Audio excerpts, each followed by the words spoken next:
तेरी आंखों में देखे हैं दो जहां, तेरी बातों में खोया अपना पता। तू ले तो नाम अच्छा मुझको लगे मेरा, पर दिल ये तुझसे कह ना सका साजना।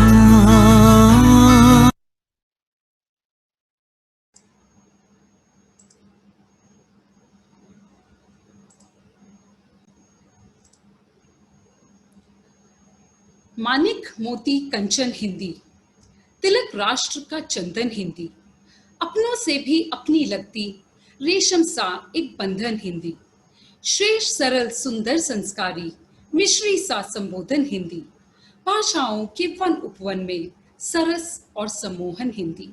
Good evening and a very warm welcome to all of you. इस समय ऑनलाइन जुड़े सभी आदरणीय अध्यापकों व सभी दोस्तों का मैं बहुत बहुत स्वागत करती हूँ। आप सब जानते ही हैं कि आज का यह आयोजन हिंदी दिवस मनाने के उपलक्ष्य में है और इस मुलाकात की सूत्रधार हैं doctor Preeti Gehlot from 1999 batch. आज के समय में प्रीति किसी भी परिचय की मोहताज नहीं है। प्रीति एक डॉक्टर हैं, स्वयं पर पूरा विश्वास रखती हैं और दूसरों की मदद के लिए सदा तैयार रहती हैं। अब मैं आमंत्रित करती हूँ डॉक्टर प्रीति गहलोत को कि वह आए और कार्यक्रम का संचालन करें। वेलकम प्रीति। धन्यवाद सोनम दीदी, मुझे इस कार्यक्रम से जोड़ने के लिए और मेरा इतना प्यारा परिचय देने के लिए। तो मैं आज के इस कार्यक्रम में लाइव जुड़े सभी मेरे आदरणीय अध्यापक, मेरे वरिष्ठ व कनिष्ठ सहपाठी और मेरे बहुत प्यारे मित्रों को डॉक्टर प्रीति की तरफ से मेरा अभिनंदन। यह तो आप सब जानते ही हैं, जैसा सोनम दीदी ने कहा कि आज का ये कार्यक्रम हिंदी दिवस के उपलक्ष्य में है। तो आज के जो हमारे अतिथि हैं वो एक ऐसा व्यक्तित्व है जिन्होंने हिंदी से प्रेयसी तुल्य प्यार किया और वह इतनी उपलब्धियों के मालिक हैं कि उन्होंने 12वीं कक्षा से लेकर PhD तक हर कदम पर स्वर्ण पदक लेते गए और उनकी झड़ी लगा दी। तो अब मैं आमंत्रित करती हूँ डॉक्टर विदित अहलावत को कि वह मंच पर आएं और हम सबसे जुड़े। मेरी नज़र में डॉक्टर विदित अहलावत हमारी राई की धरती से उपजे हमारे अपने सबके प्यारे हिंदी रत्न हैं। तो welcome Vidit and over to both of you. Thank you Sonam दीदी। Vidit please unmute yourself.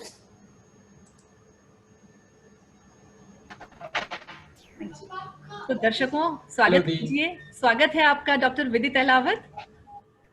Hello प्रीति, सबसे पहले तो मैं धन्यवाद देना चाहूँगा सोनम दी को, जिन्होंने मुझे ये अवसर दिया कि मैं एक्सराइज स्पेस पर आकर राइस से एक मुलाकात में आऊँ और मैं आप सबके लिए भागीदार बनूँ हिंदी दिवस पर।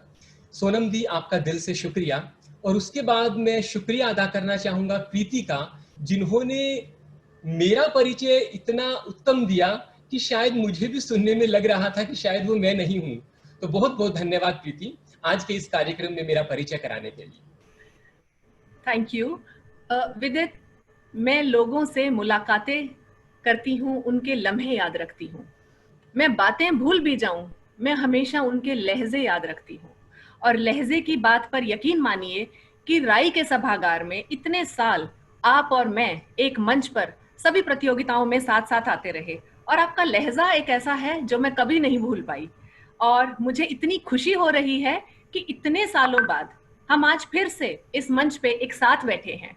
मैं बीच में कुछ कहना चाहूंगा प्रीति। आप जिस लहजे की बात कर रहे हैं, जैसे कि अभी आपने बताया कि हम 30 साल पहले करीबन एक साथ मंच पर आने लगे, आप मेरा लहजा नहीं भूल पाई। तो मैं सभी दर्शकों को ये भी बताना चाहूंगा कि प्रीति हर वाद विवाद प्रतियोगिता में प्रथम ही आती थी और मैं प्रीति के बाद द्वितीय आता था। तो लहजा ना भूलने वाली बात शायद मेरे लिए सटीक रहेगी कि मैं प्रीति का लहजा कभी नहीं भूल पाता। चलिए धन्यवाद। अब शुरू करते हैं बातों का सिलसिला, क्योंकि सब लोग इंतजार कर रहे हैं। तो सबसे पहले डॉक्टर विदित, आप ये बताइए कि आपका हिंदी के प्रति इतना प्रेम कहाँ से आया, ये प्रेरणा कहाँ से मिली? जब जब ये प्रश्न मेरे सामने आता है प्रीति की हिंदी के प्रति प्रेम कहाँ से आया, तब तब मुझे लगता है कि शायद मैंने हिंदी को जितना प्रेम किया तो हिंदी ने मुझे उससे कहीं ज्यादा प्रेम किया भी और उससे ज्यादा कहीं प्रेम दिया भी। क्योंकि जब मैं स्कूल में हिंदी पढ़ता था तो जो मेरे सहपाठी थे वो सब मुझे इसी बात को लेकर याद रखते थे कि विदित की हिंदी अच्छी है। तो मुझे लगता था कि क्या सचमुच में मेरी हिंदी इतनी अच्छी है कि मैं सबकी नजरों में आ गया हूँ। और रही हिंदी से प्रेम की बात, तो 7वीं कक्षा से ही मेरे भीतर हिंदी का प्रेम जागृत होना आरंभ हो गया था। क्योंकि जब मैं 7वीं कक्षा में आया तो सत्यकाम सर ने हमें पढ़ाना शुरू किया। और यकीन मानिए, हालांकि चौथी, 5वीं, 6ठी और उससे पहले भी हमने स्कूल में हिंदी पढ़ी थी, लेकिन अचानक सत्यकाम सर ने मेरी हिंदी में कुछ अलग ही विशेषताएं बतानी शुरू कर दी। तो मैं खुद भी भौचक्का रह गया कि क्या सच में ऐसा है, या सर यूं ही तारीफ करने के लिए कह रही हैं। लेकिन फिर 8वीं कक्षा में भी ऐसा ही हुआ। तो 7वीं कक्षा से सर से प्रेरणा पाकर मेरे भीतर कहीं ना कहीं, जिसे हम कहते हैं कि एक बीज का पनप जाना, अंकुर तो बाद में फूटता है, तो 7वीं कक्षा से ही मेरे भीतर वो हिंदी का जो प्रेम रूपी बीज है, शायद उसे सिंचित कर दिया गया था। और शायद वो तभी से धीरे धीरे अंकुरित होना आरंभ हो गया था। और 7वीं से लेकर 11वीं कक्षा तक मैं स्कूल में पढ़ा। लेकिन 10वीं के बाद, क्योंकि उस समय, मेरे समय में राई में हिंदी एज ए विषय के रूप में हिंदी को समाप्त कर दिया गया था, जो मेरे लिए एक बहुत बड़ा झटका भी था। लेकिन फिर भी मुझे दबाव में आकर पेरेंट्स की, मुझे राई में ही पढ़ना पड़ा और मुझे साइंस सब्जेक्ट दिलाए गए, जिसमें मैंने बहुत अच्छा प्रदर्शन नहीं किया क्योंकि मैं हिंदी पढ़ना चाहता था और आर्ट्स लेना चाहता था। लेकिन प्रेशर में आकर या दबाव में आकर मैं नहीं ले पाया। तो मैंने 11वीं कक्षा के बाद राई स्कूल को मैंने छोड़ा ताकि मैं आगे हिंदी को लगातार अपना विषय बना सकूं। तो 11वीं में स्कूल छोड़ना, राई स्कूल छोड़ना, वो भी हिंदी पढ़ने के लिए, क्योंकि इस बात से हमारे दर्शक भी सहमत होंगे कि राई एक ऐसा स्कूल है जहां अधिकतर बच्चे ग्रामीण परिवेश से आते हैं। जैसे मूलतः मैं भी एक गांव से हूँ, आप भी एक गांव से हैं। तो वहां जब माँ बाप बच्चे को स्कूल में भेजते हैं तो शायद उनके मन में विचार यही होता है कि हमारा बच्चा एक अंग्रेजी अफसर बनकर आएगा, विज्ञान पढ़ेगा, गणित पढ़ेगा। और आपने उसके उलट स्कूल छोड़ दिया क्योंकि आप हिंदी पढ़ना चाहते थे।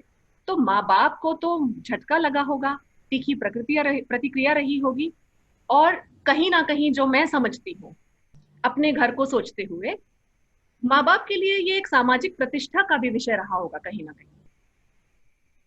ये तुमने बिल्कुल सही कहा प्रीति कि झटका तो उनको लगा और उनके लिए स्वीकार करना बहुत मुश्किल काम भी था। इसीलिए शायद 1 साल तक मुझे जबरदस्ती साइंस पढ़नी पड़ी स्कूल में और मैंने अच्छा प्रदर्शन भी नहीं किया। उनको भी जब मैंने अचानक जब 10वीं के बाद बोलना शुरू किया कि मुझे हिंदी पढ़नी है, तो उनके लिए भी ये स्वीकार करना मुश्किल ही नहीं बल्कि नामुमकिन था। तो उसके लिए जब मुझे 12वीं कक्षा में भी वापस वो मुझे स्कूल में भेजना चाहते थे और साइंस में मैथ्स और बायोलॉजी दोनों ही विषय मुझे पढ़ाना चाहते थे, तो फिर एक दिन अचानक मैं घर छोड़कर भाग गया। तो मुझे इतना बड़ा कदम, शायद इसीलिए मुझे लगता है कि मैंने हिंदी को प्रेम किया या फिर हिंदी ने मुझे प्रेम किया। घर छोड़कर भाग गए मतलब जैसे फिल्मों में दिखाते हैं कि घर से कुछ सामान बांधा और आप भाग गए। हाँ, जैसे कि अपनी गर्लफ्रेंड के लिए कोई घर से भाग गया, तो मैं हिंदी के लिए घर से भाग गया। और तो मैंने 1000 रुपये घर से चुराए मम्मी के पर्स से और मैं किसी तरह दिल्ली पहुंच गया, कभी बस में कभी तांगे में बैठकर उस समय। और मुझे एक ही ट्रेन का नाम याद था, पुरुषोत्तम एक्सप्रेस, क्योंकि मैं उससे एक बार गया था अपने दीदी जीजाजी के घर। वो गया तक जाती थी वो ट्रेन, तो मैंने उसी ट्रेन की टिकट ली। जाहिर सी बात है कि मुझे वेटिंग में टिकट मिली और मैं किसी तरह गिरता पड़ता, एक तो मैंने 12 बजे से लेकर रात के 10 साढ़े 10 बजे तक जो ट्रेन का समय था, उतना समय मैंने गर्मी में इस प्लेटफॉर्म पर बिताया। और उसके बाद मैं किसी तरह गिरता पड़ता, सोता जागता, ट्रेन में सीट तो नहीं मिली, मैं किसी तरह गया, पहुंचकर अपने जीजाजी के घर पहुंच गया। जीजाजी ने कान खींचकर 2-4 थप्पड़ लगाए या क्या किया? हाँ, सोच तो मैं भी ऐसा ही रहा था कि कुछ ऐसा ही होने वाला है, क्योंकि उस समय मुझे घर से भागे 2 दिन हो गए थे और खबर हर जगह फैल चुकी थी। मेरे माँ बाप मुझे ढूंढने के लिए राई स्कूल भी जा चुके थे, तो स्कूल में भी अध्यापकों और मेरे सहपाठियों तक मेरी खबर पहुंच चुकी थी। तो जब जीजाजी ने मुझे 12-1 बजे रात की, मैं किसी तरह पहुंचा, मुझे घर का नहीं पता था, लेकिन मैं ढूंढता ढूंढता पहुंचा किसी की सहायता से। तो जब उन्होंने मुझे सामने खड़ा देखा दरवाजे के, तो उन्होंने थोड़ी राहत की सांस ली और बोला, अच्छा तुम आ गई, तुम अच्छी जगह आ गई, भागकर कहीं नहीं गई, हमें चिंता हो रही थी। मेरे मुंह से एक ही वाक्य निकला, जीजाजी मुझे हिंदी पढ़नी है। और उनकी तरफ से पहला वाक्य फिर निकला, कि ठीक है, अब मैं तुझे हिंदी ही पढ़ाऊंगा, तो पहले अंदर तो आ। तो ये मेरा रहा कि हिंदी पढ़ने के लिए मुझे स्कूल छोड़ना पड़ा और मैं स्कूल से तो कौन से भागा। स्कूल में गए फिर आप, कहाँ पढ़े? उसके बाद जब वापस गांव में आए और तो एक और हंगामा खड़ा हुआ कि कौन से स्कूल में दाखिला लेना है। बिल्कुल। तो वो कार्यभार भी क्योंकि किसी ने अपने ऊपर नहीं लिया, क्योंकि राई के बाद मैं किस स्कूल में जाता। तो सारे स्कूल नहीं, देखने आपने के बाद बताया कि लगा आपने कि सत्र के बीच में स्कूल छोड़ा, तो मुझे लगता नहीं किसी ने दाखिला दिया होगा। तो दाखिला कहीं नहीं हुआ। तो कौन सा सिर्फ जो स्कूल चुना फिर हमारे आपने? गांव में, जो हम सभी के गांव में राजकीय वरिष्ठ माध्यमिक विद्यालय, हम जिन्हें गवर्नमेंट स्कूल कहते हैं और अपने बच्चों को जहां भेजना हम पसंद नहीं करते, उस स्कूल में दाखिला लेने की मैंने ठान ली। मुझे वहां दाखिला भी मिला और मैंने वहां पर 11वीं कक्षा दोबारा से की, क्योंकि मुझे आर्ट्स में अपना थोड़ा बेस भी बनाना था। और उस स्कूल में फिर एक और घर में हंगामा कि इस स्कूल में तो हम नहीं भेजेंगे। पेड़ के नीचे गर्मी में या सर्दी में बालू मिट्टी के ऊपर बैठकर क्लास करना और आस पड़ोस के सभी लोगों के द्वारा देखा जाना कि स्कूल में बस्ता टांग के खाकी पैंट और सफेद शर्ट पहनकर अगर ये स्कूल जाएगा तो उनसे सहन नहीं हो सकेगा। लेकिन मैंने अपने मन में ठाना कि अगर मुझे कुछ करना है और अगर मुझे हिंदी में ही करना है तो मेरे पास इसके अलावा कोई रास्ता नहीं। तो तो खैर स्कूल में 2 ताने भी मिले किलोमीटर होंगे। ताने बहुत मिले। अब मुझे तो ऐसा लग रहा है जैसे कि तुमने मेरी दुखती रग पर हाथ ही रख दिया है। तो ताने ऐसे मिले कि जब पहले दिन घर से बाहर निकला तो पड़ोसियों ने भी देखा, उन्होंने भी कहा अच्छा आपके बेटे ने यहाँ इस सरकारी विद्यालय में दाखिला ले लिया है। तो किसी ने कुछ नहीं कहा, सबने अपनी नजरों से हामी भरी। और स्कूल जाने के बाद जब मेरे सामने जो दूसरी स्थिति उत्पन्न हुई, जो मेरे लिए मैं कहूंगा कि थोड़ी भयावह थी, सभी शुरू किया।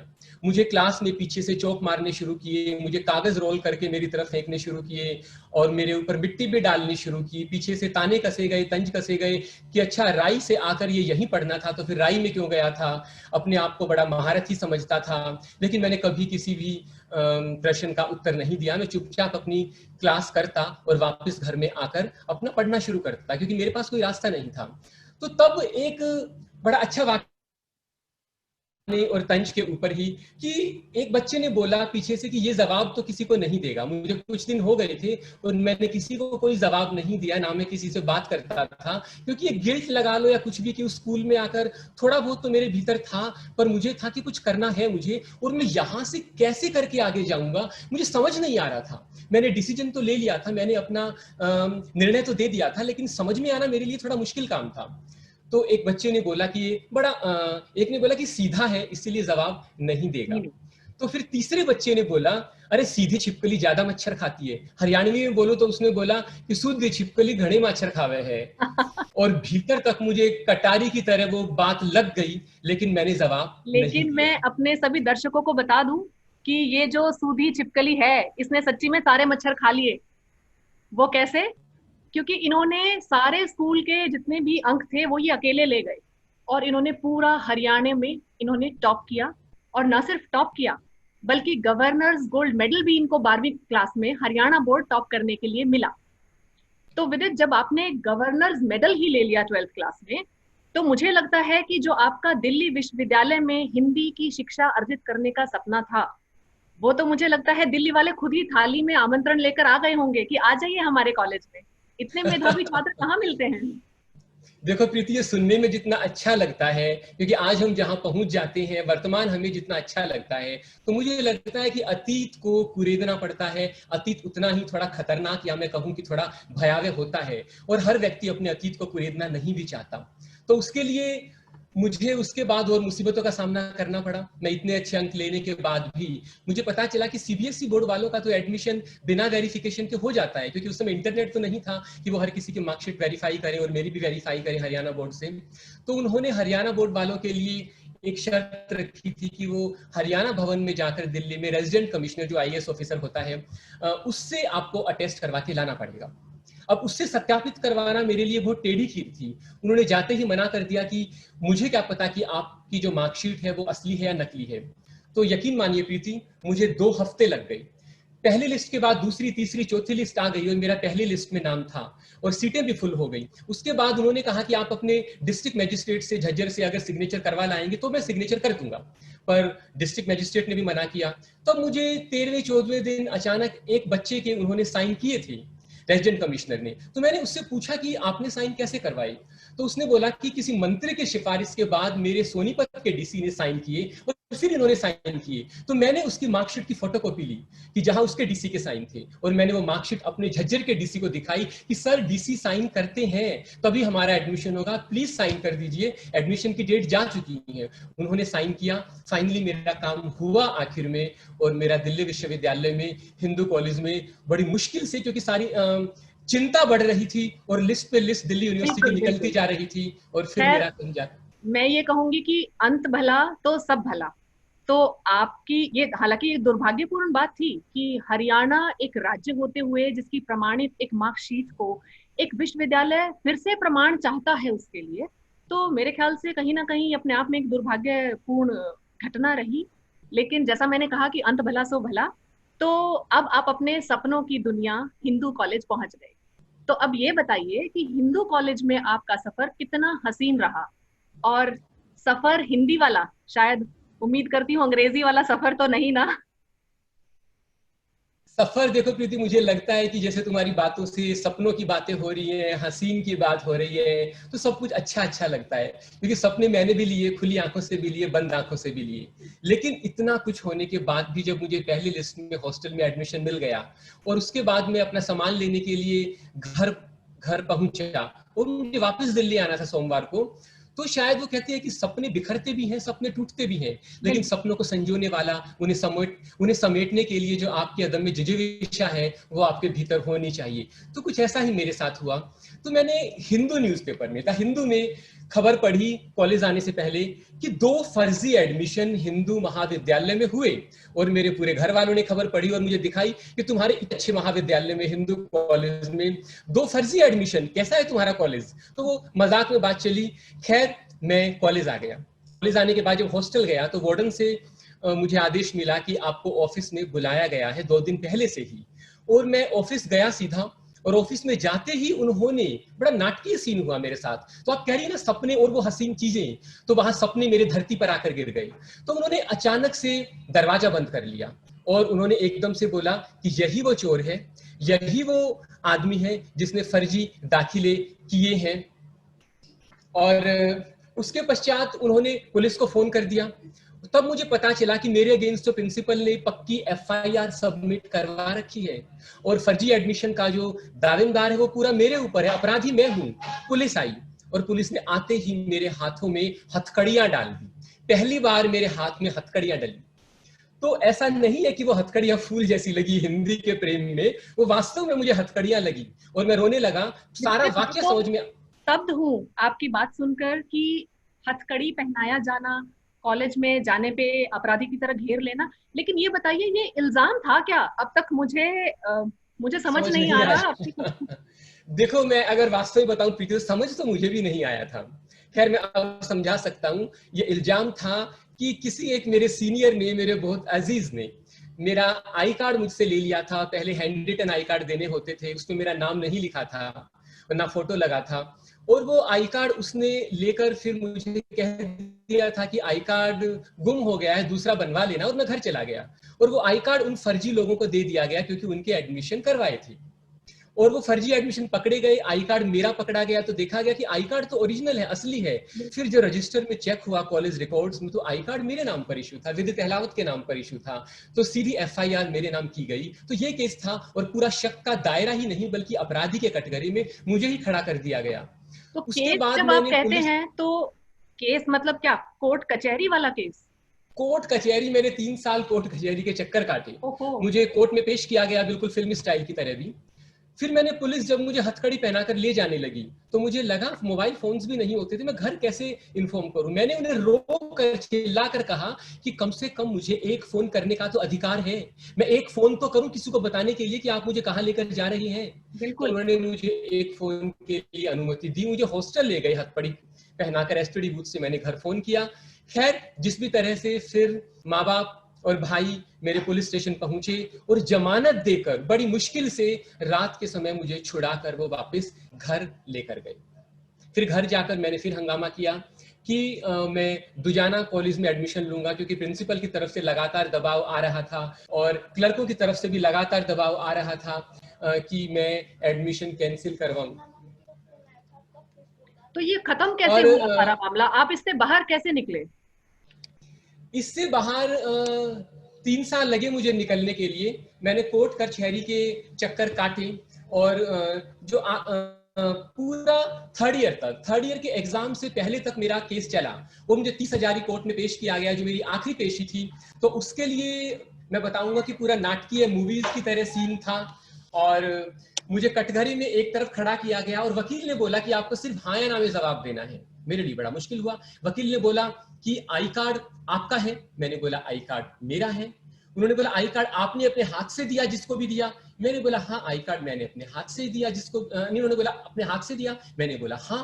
उन्होंने फिर जज के सामने सीधा बोला तो फिर देखिए यही एक्यूज है, यही अपराधी है, साबित हो गया। लेकिन फिर मैंने चिल्लाकर जज को बोला कि जज साहब, हाँ या ना में जवाब देने से मेरी बात नहीं सुनी जाएगी। आप मेरी स्टेटमेंट पढ़िए जो मैंने लिख के 3 साल से मैं देता जा रहा हूं, और आप मेरी बात सुनिए। इतने में अचानक जो 1-2 दोस्त मेरे साथ गए हुए थे, मेरे अजीज मित्र मेरे साथ, तो उन्होंने भी चिल्लाकर ऑडियंस के बीच से कहना शुरू कर दिया, अरे सर ये यूनिवर्सिटी टॉपर है, देखिए आप इसको फंसाने की कोशिश कर रहे हैं क्या, थोड़ी तो शर्म कीजिए। तो सीन इतना नाटकीय हो गया कि इतनी चिंता में थोड़ी मुझे भी हंसी आई, थोड़ी मुस्कुराहट मेरे भी चेहरे पर आई।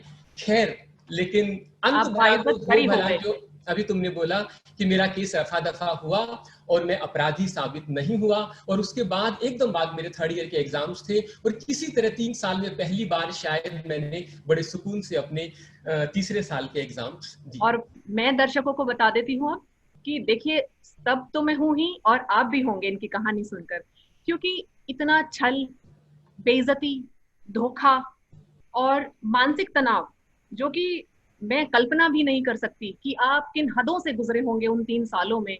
और उसके साथ में इन्होंने वो केस तो जीता ही, लड़ा, खड़े रहे, डटे रहे, लेकिन हर वर्ष में, बीए के हर वर्ष में इन्होंने प्रथम स्थान प्राप्त किया।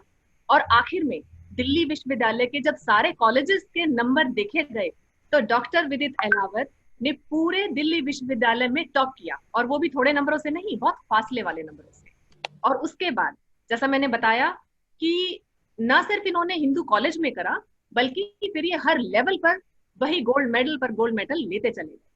और एक टिप्पणी करना चाहूंगी विदित, कि इस वाकये से जो पता चलता है, क्योंकि हमारे दर्शक भी जुड़े हैं, हो सकता है कुछों के बच्चे भी हमसे जुड़े होंगे इस वक्त, तो उनके लिए खास आपकी कहानी से संदेश मैं एक निकाल कर देना चाहूंगी कि मुझे लगता है जहां परिवार या माता पिता या आपका जीवन साथी ही हो, अगर वो आपके साथ डटा हुआ है, तो मुझे लगता है कि जिंदगी में चाहे जो आए वो आप हल करके पार निकल जाएंगे।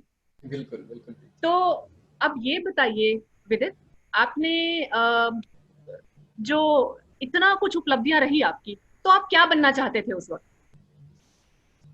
थोड़ा समय को देखते हुए हम संक्षिप्त में बताएंगे। और आप हमारे देखो, मेरा सपना तो जब मैं 4-5 वर्ष का था तो मेरा न्यूज रीडर बनने का था, क्योंकि मैं जब दूरदर्शन पे न्यूज देखता और सरला माहेश्वरी को बोलता हुआ देखता था तो मेरा मन करता था कि मैं भी उस स्थान पर जाऊं। शायद इसीलिए मैंने बोलना शुरू किया, स्टेज पर जाना शुरू किया। और जब मैं कॉलेज में अपना सपना लेकर गया था तो मैं न्यूज रीडर का सपना लेकर ही गया था। और सन 2005 में कैंपस सिलेक्शन में ऑडिशन हुए तो मैं न्यूज रीडर के लिए सेलेक्ट भी हो गया, मेरा सपना पूरा भी हुआ। लेकिन कहीं ना कहीं 3 गोल्ड मेडल लेने के बाद मुझे लगने लगा था कि मैं अपनी पीएचडी भी पूरी करूं और उसी रिकॉर्ड के साथ पूरी करूं। तो फिर मैंने अपने उस सपने को मुझे छोड़ना पड़ा। वो पहला पड़ाव आया कहीं ना कहीं ये एक लोभ, लालच, जो भी कहिए, कि शायद मैं पहले अपनी पढ़ाई पूरी करूं और फिर कुछ सोचूं, ये रहा होगा आपके दिमाग में। तो विदित, इतनी उपलब्धियों के बाद जो गोल्ड मेडल से लेकर पीएचडी से लेकर और नौकरी पाने तक का सफर, वो कैसा रहा? उसके बारे में भी हमारे दर्शकों को रूबरू कराइए आप। देखो, उसके बारे में भी प्रीति वही है कि मैंने हिंदी से प्रेम तो किया, लेकिन प्रेम के रास्ते में कांटे तो बहुत हैं, अवरोध बहुत हैं। तो सीधा साधा रास्ता तो मेरा भी नहीं था, क्योंकि मुझे लगता है आपको संघर्ष से नहीं, संघर्षों को आपसे प्यार हो चुका था, अब तक हो चुका था। बिल्कुल सही बात है। तो मुझे ऐसा ही लगता है, क्योंकि उस समय मैं काफी तनाव में भी रहने लगा था। बस फर्क ये था कि मैंने डिप्रेशन में आने से अपने आप को बचाया था। क्योंकि जब मैं प्रोफेसरशिप की लाइन में मैंने घुसना शुरू किया तो मैंने देखा कि सबसे पहले अपने पूरे बैच में मेरा जेआरएफ क्लियर होने के बावजूद भी मैंने 7 साल तक एक तरह से धक्के खाए। और मैंने दिल्ली विश्वविद्यालय के बहुत सारे कॉलेज, जितने भी कॉलेजेस के फॉर्म निकलते, सीटें निकलती, मैंने सब में साक्षात्कार दिया। लेकिन मुझे कहीं तो बेइज्जत करके निकाल दिया गया, क्योंकि मैं टॉपर था और मेरे ही क्लासमेट्स को वहां लेना था। तो मेरा कदम कदम पर तिरस्कार भी हुआ, लेकिन अप्रोच और जो सेटिंग हम जिसे कहते हैं उसके चलते मेरा कहीं भी सिलेक्शन नहीं हुआ। फिर मैंने अपने ही गांव में, एक आरडी पब्लिक स्कूल है मेरे गांव के पास, रेजिडेंशियल भी है और उसमें डे बोर्डिंग भी है, तो वहां मैंने अपने गांव, फिर दोबारा मैं अपने गांव में आया। जैसे राई से गांव में आया था मैं, फिर दिल्ली विश्वविद्यालय से 3 गोल्ड मेडल लेकर मैं अपने गांव में आ गया और मैंने आरडी स्कूल में 10वीं कक्षा तक का मास्टर, अगर मैं कहूं तो शायद बुरा नहीं होगा, तो मैं वहां 10वीं कक्षा तक का अध्यापक बना, जहां मेरे पेरेंट्स ने फिर विरोध किया कि अब हम तुम्हें स्कूल में तो नौकरी नहीं करवाना चाहते, वो भी एक प्राइवेट स्कूल में 10वीं कक्षा तक में इतना अच्छा रिकॉर्ड होने के बाद। मैंने बोला मम्मी मैं राई से आया था तब भी मुझे शर्म नहीं आई, अब मैं दिल्ली यूनिवर्सिटी से गोल्ड मेडल लेकर आया हूं तो अब भी मुझे शर्म नहीं आती, मुझे अपनी जिंदगी में नौकरी के लिए जो आपका इंटरव्यू रहा उसमें कुछ आपको खास झेलना पड़ा उस वक्त? हाँ, तो फिर जब मेरे लिए 6 महीने बाद सत्यावती का इंटरव्यू आया, तो मैं उस इंटरव्यू में गया और सोच कर गया था कि मैं अपने मन की भड़ास निकालूंगा। तो जब मेरा इंटरव्यू तय हुआ और तय दिन आया, तो इंटरव्यू लेने से पहले जो मेरे सामने 8 एक्सपर्ट्स बैठे थे, मैंने उन्हें कहा कि सर 2 मिनट मैं बोलना चाहूंगा। तो वो मुझे देखने लगे, खैर उन्होंने मुझे अनुमति दी और मैंने बोला कि सर मैं आपकी यूनिवर्सिटी का बीए का गोल्ड मेडलिस्ट हूँ, मैं दिल्ली यूनिवर्सिटी का ही मैं एमए का गोल्ड मेडलिस्ट हूँ और दिल्ली यूनिवर्सिटी का ही मैं एमफिल का भी गोल्ड मेडलिस्ट हूँ। उसके अलावा inter college, inter university, intra college, all India debate competition में मेरा सब में फर्स्ट प्राइज है। मैंने उनके सामने अपने 25 सर्टिफिकेट रखे फर्स्ट प्राइज के, और फिर मैंने कहा कि सर शादी हो चुकी है, एक बेटा हो चुका है, और इतने गोल्ड मेडल और सर्टिफिकेट्स के बावजूद भी आप ये बताइए कि मेरे पास कमी किस चीज की है। मैं परमानेंट और एडहोक भी भूल जाऊं, तो आपने मुझे कभी कॉन्ट्रैक्ट और गेस्ट बेसिस पे भी क्लासेस नहीं दी और आपने कभी मुझे नौकरी देने की नहीं सोची। तो सर मुझे ना तो आप लोगों के ऊपर विश्वास है और ना ही मुझे आप लोगों के सिस्टम के ऊपर विश्वास है। आज सिर्फ मैं आपको यही बोलने आया हूं कि नौकरी तो आप मुझे नहीं देंगे और नौकरी मुझे नहीं चाहिए, लेकिन मैं आज के बाद स्कूल में नौकरी कर लूंगा अगर मेरी नियति वही है, लेकिन मैं दिल्ली विश्वविद्यालय में मुड़कर किसी भी साक्षात्कार में नहीं आऊंगा। वाह। अब आप मेरा इंटरव्यू ले सकते हो। तो अच्छा। उनमें से फिर चलो एक ने बोला कि चलो इंटरव्यू शुरू करते हैं, और मेरा इंटरव्यू हुआ। तो जिस तरह पैराशूट से टपकता है कोई नीचे, कभी समुद्र में कहीं जंगल में, तो मुझे लगा उसी तरह से जो नौकरी मेरे पास हाथ में आ गई, आपके हाथ में नौकरी मिली नहीं आपको, आपने छीन ली। जैसे अमिताभ बच्चन था ना, एंग्री यंग मैन, जो आवाज उठाता था, जज्बा रखता था, अन्याय के खिलाफ लड़ता था, आप भी खड़े। लेकिन इसके लिए एक वाकया मेरे पास है प्रीति, मैं एक बात कहना चाहूंगा। इसके लिए मुझे प्रेरित किया मुझसे 3 बैच जूनियर 2001 बैच के संदीप ठाकुर ने। मुझे नहीं पता कि आज वो हमारे दर्शकों के बीच है कि नहीं है, पर संदीप ठाकुर ने एक बार मुझसे, हाँ वो हिमाचल में है अभी, और वो बड़ा छोटा सा बच्चा होता था स्कूल में हमसे जूनियर। उसने 2009 में जब मुझे एक बार मिला, तो जब मेरे बारे में बात शुरू हुई तो मैंने बोला कि बिना अप्रोच और बिना जैक की नौकरी नहीं मिलेगी संदीप, बेशक मेरा रिकॉर्ड कुछ भी हो। तो उसने मुझे बीच में रोक कर कहा कि भैया आप अप्रोच की बात क्यों करते हो। मैंने फिर बोलना शुरू किया कि संदीप बिना अप्रोच के नहीं। तभी उसने बोला भैया मैं आपके मुंह से अप्रोच, सेटिंग्स, जैक ये शब्द सुनना पसंद नहीं करता, आपके लिए बहुत आदर है मेरे मन में, और आपकी नौकरी लगेगी तो आपकी प्रतिभा के बल पर आप अपना विश्वास अपने भीतर बनाए रखिए। शायद जो संदीप ने मुझे बोला, तो मैंने वो उसकी बात को याद रखे, अपने इंटरव्यू में वो सारी बातें मैंने अपने एक्सपर्ट्स को बोली। तो मैं संदीप का यहाँ पर धन्यवाद करना चाहूंगा। ये बहुत अच्छी बात आपने कही, और यहाँ पर मैं एक टिप्पणी बस ये करना चाहूंगी कि ये जो खूबी है कि अच्छाई जहां से मिले वहां से ले ली जाए, तो आपने अपने 3 साल जूनियर से भी उसकी अच्छी बात का अनुसरण करके और जिंदगी में निराशा में ना जाकर आप आगे बढ़ते गए। तो इसमें भी कहीं ना कहीं एक बहुत खूबी है आपकी, जो हमारे यंगस्टर्स को अपने में ढालनी चाहिए आज के समय में, जो जल्दी ही निराश हो जाते हैं। तो विदित क्या कहूँ, बहुत खूब, क्या दिन थे वो सब। और आप अपनी शर्तों पर अपनी जिंदगी को आगे बढ़ाकर आज हमारे बीच बैठे हैं, कितनी अच्छी बात है। आपने कितनी सच्चाई, सरलता से सब जीवन के उतार चढ़ाव हमारे साथ साझा कर दिए। और देखिए, सोना तपकर ही कुंदन बनता है, और यह बात आप पर बखूबी लागू होती है। तो और कहते हैं ना, एक कहावत है कि तपस्या का फल कभी भी व्यर्थ नहीं जाता और हमेशा हमेशा मीठा ही होता है। तो ये बात आप पर एकदम से ठीक बैठती है। प्रीति, साक्षात फल मैं लेके ही आ जाती हूँ। सोनम दीदी आप? हाँ, चिंता ना करिए, मैं साक्षात फल विदित के लिए लेके ही आ गई हूँ सामने सबके। अरे सोनम दी, पहले तो आप मुझे ये बताइए कि मुझे पता है आप सरप्राइज देने में एक्सपर्ट हो, लेकिन आप ये सरप्राइज दे दोगे मैं नहीं सोच सकता था। तो मेरे लिए आप आज, मैं कुछ कह नहीं सकता। और मैं बता देती हूँ दूसरा मुझे दर्शकों नहीं को, लगता कि इस षड्यंत्र में आप अकेले शामिल हो। जरूर प्रीति ने कहीं ना कहीं, प्रीति ने आपको कॉन्टेक्ट जरूर दिया होगा। विदित देखो, ऐसा है कि अब हमें ये तो मालूम है कि आपकी लव मैरिज हुई नीलम से। अब नीलम उस टाइम मिरांडा हाउस की हिंदी टॉपर, आप सारा यूनिवर्सिटी की हिंदी षड्यंत्र टॉपर। प्रीति का लग रहा है मुझे। हाँ, गुप्त सूत्रों से हमें पता चल चुका है सब। तो विदित रुको, तो तुम यूनिवर्सिटी के टॉपर, नीलम मिरांडा हाउस की टॉपर। अब आपने कितने मिरांडा हाउस के चक्कर काटे वो तो अलग बात है, बट पहले मुझे ये बताओ कि ये हिंदी का रोमांस और इंग्लिश के रोमांस में कुछ फर्क होता है क्या? हाँ दीदी बिल्कुल, ये तो अच्छा सवाल है विदित। जैसे अंग्रेजी में तो क्या होता है ना, oh my Babu, oh my sweet heart, Hindi में क्या बोलते थे आप लोग? हिंदी में ऐसा तो नहीं है कि हम बोले कि हे मेरी प्रेयसी या हे मेरी जाने मन, हिंदी मूवीज की तरह। हाँ, लेकिन इतना जरूर है कि क्योंकि हम दोनों ही हिंदी के थे दीदी, तो हम कविताओं के माध्यम से अपने प्रेम का इजहार अक्सर करते थे। वैसे थोड़ा बोलने में अगर मैं बोलना हिचकिचाहट चाहूंगी, होती, ये लोग एक दूसरे के लिए कविताएं लिखते थे, उन्हें गाते थे, तो हिंदी में प्रेम जरूर अलग होता है। नीलम, मेरे को ये बताओ, हिंदी का रोमांस बेटर है या इंग्लिश का रोमांस बेटर है? दीदी देखो, रोमांस तो रोमांस ही होता है, सिर्फ शब्दों का फर्क होता है, बाकी भावनाएं वही रहती हैं। थोड़ा सा हिंदी का रोमांस शायद थोड़ा सा साहित्यिक होता है। तो नीलम, हम एक काम करते हैं आपके लिए, हम एक काम करते हैं, ठीक है? बहुत कम ही होता है कि हस्बैंड वाइफ को जिंदगी में एक बार दोबारा प्रपोज करे। तो विदित, हम तुम्हें ये सारे राइस के सामने एक बार मौका दे रहे हैं, एक बार फिर से प्लीज प्रपोज कर दीजिए नीलम को, बिकॉज हमने बहुत सुना है कि आपने बहुत ही खूबी से इनको प्रपोज किया था। तो एक बार जरा रेप्लिकेट हो जाए। शामत आने वाली है शो के बाद। दीदी, सोनम दी, मैं फिर एक कविता के माध्यम से प्रपोज करना चाहूंगा, जैसे मैंने पहले किया था नीलम को। तो वो अपने थोड़े 20 साल पुराने दिन याद कर लूं। सुनिए, एक छोटी सी कविता है, आधी पौनी मिनट की, जो मैंने प्रपोज किया था कि मेरा अस्तित्व जलधाराओं में विलीन नहीं हो सकता, न ही हवा की बेरुखी मिटा सकती है उसे, न दरख्तों की कभी, ना ही कभी वो सिमट सकेगा इस वीराने में। तेरी सांसों में मोहब्बत की तरह बसा है मेरा अस्तित्व। तेरे रक्त के कतरे कतरे में बसा हूं मैं आयतों की तरह।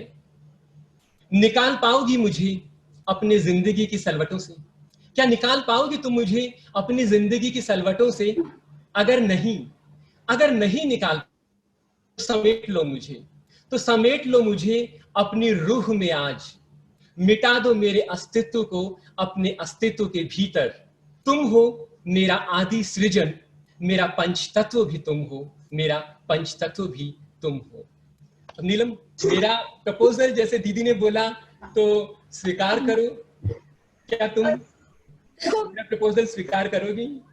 कॉलेज की बात अलग थी, अब तो हम साथ रहते हैं तो थोड़ा सा सोचना पड़ेगा एक्सेप्ट करूं या नहीं। आपने मुझे बहुत सकती हो, मतलब समस्या में डाल दिया सोनम दी। नीलम, मौका है तुम्हें, बट प्रपोजल एक्सेप्ट तो करना पड़ेगा। तो तुम्हारी तरफ से एक कविता विदित के लिए तो बनती है। अरे दीदी, ये तो मेरा सौभाग्य है कि इसी जन्म में विदित मुझे दोबारा तो नहीं कहूंगी, विदित ने मुझे कभी प्रपोज नहीं किया ऐसे स्पेशली जैसे करते हैं। चलो इस शो के माध्यम से, कविता के माध्यम से किया है दीदी। मैं ये कह सकती हूँ, इस शो के माध्यम से विदित ने मुझे प्रपोज किया, ये मेरे लिए बहुत बड़ी जो है ना खुश किस्मती है। Very good. तो नीलम, विदित को, हाँ जी दीदी, विदित को पता नहीं याद है कि नहीं है, लेकिन 2 पंक्तियां मैं कहना चाहूंगी जो मेरे हृदय को छू गई थी। चाह की मृदु उंगलियों से छू हृदय के तार, जो तुम्ही छेड़ दी मैं हूं वही झनकार। तो Neelam, Preeti, I will show you some pictures also Vidit और नीलम की, एंड विदित जरा हमें बताइए, ठीक है? बिल्कुल। तो दर्शकों देखते हैं और जानते हैं थोड़ा सा और विस्तार से हमारे आज के अतिथि के जीवन और उनके जो शौक हैं उनके बारे में। ये मेरे विद्यार्थी हैं दीदी सारे। इसमें लेकिन कौन विद्यार्थी है कौन अध्यापक है कहाँ से पता चल पाएगा? विदित लग रहा मेरे है विद्यार्थी, मैं सच बताऊं प्रीति, तो मेरे विद्यार्थी मेरे लिए किसी आस्था से कम नहीं है। मैं हमेशा से ये मानता रहा हूं कि मेरे विद्यार्थी मेरे लिए मेरी आस्था है, वो मेरी जरूरत नहीं बल्कि वो मेरे जीवन का अहम हिस्सा है। और मैं इस बात को लेकर अपने पूरे कॉलेज में फेमस भी हो गया हूँ। ओके, वेरी मैं गुड। उनके लिए लड़ता भी हूँ, मैं उनके लिए झगड़ता भी हूँ। अरे वाह, तो बागवानी का शौक रखते हैं। बताती हूँ और मैं। घर में आकर देखो मैं पूरा बागवानी या मिट्टी में कूद पड़ता हूँ और चाहता हूँ कि मेरे बच्चे मिट्टी से जुड़े रहे, इसलिए थोड़ा बहुत ये कर लेता हूँ। नीलम, आप कुछ बोल रही थी? हाँ जी दीदी, मैं ये बोल रही थी, कॉलेज में कई बार ऐसा हो चुका है, गर्ल्स जब नई आती हैं तो विदित का पता नहीं चलता है कि ये प्रोफेसर है और वो कंफ्यूज हो जाती है, शायद प्रपोज करने उन्हें पता चलता है झटका वाह लगता वाह है। वाह। हाँ जी, ऐसा एक दो बार हो चुका है। अब ये अगली वाली पिक्चर बहुत ही अच्छी है।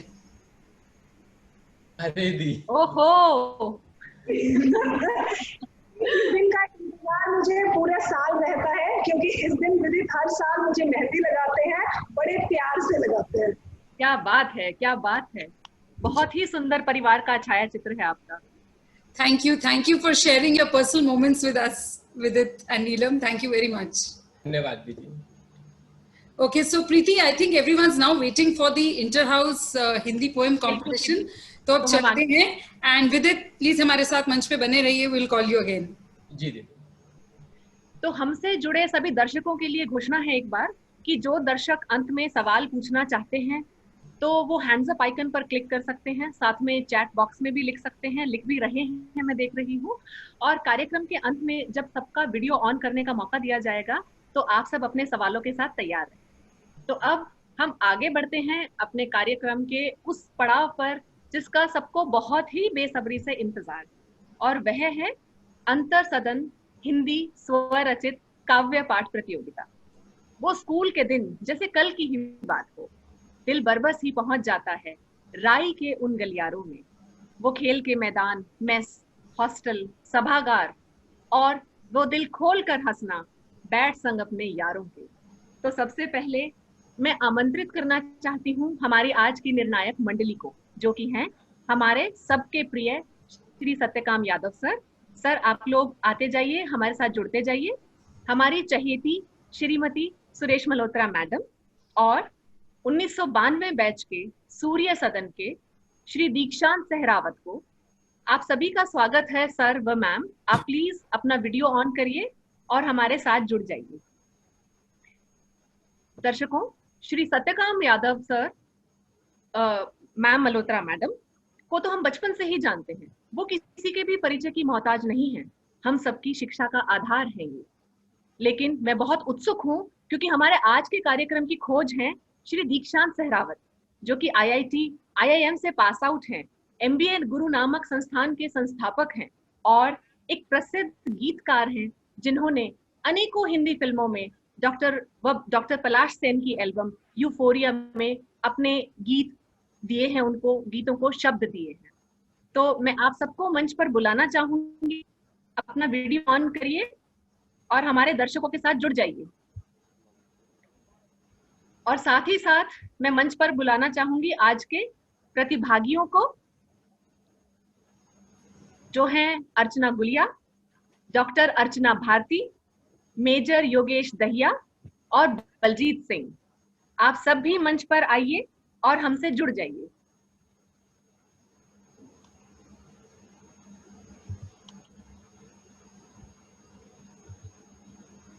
मैं निवेदन करती हूँ हमारे जजेस से और पार्टिसिपेंट से कि वो अपना वीडियो ऑन करें और हमारे साथ जुड़ें। Yeah, Preeti, we have everyone. मैं बहुत ही गर्व के साथ डॉक्टर प्रीति, वेलकम यू, स्वागत है आपका।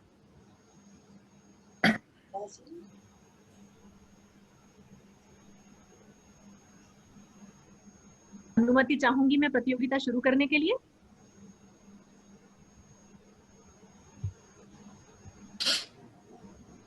Yes, सबसे पहले go ahead. सबसे पहले आ रही हैं इंद्र सदन से डॉक्टर अर्चना भारती। डॉक्टर अर्चना भारती कल्पना चावला मेडिकल कॉलेज करनाल में एक गायनोकोलॉजिस्ट, एक बेहतरीन चित्रकार और एक लेखिका हैं। तो स्वागत करिए इंद्र सदन से डॉक्टर अर्चना भारती। नमस्कार। कविता की पृष्ठभूमि है सैनिक घर से युद्ध भूमि को जा रहा है। कविता का शीर्षक है तिरंगा। बस कुछ ही क्षण नजरों से ओझल होने जा रहा हूं, तिरंगे को अपने हिम शिखर पर फहराने जा रहा हूं। ये आंखों में आंसू तेरे मां, तेरी ममता समझ रहा हूं। करुणामय दे आशीर्वाद मुझे, मैं कर्तव्य निभाने जा रहा हूं।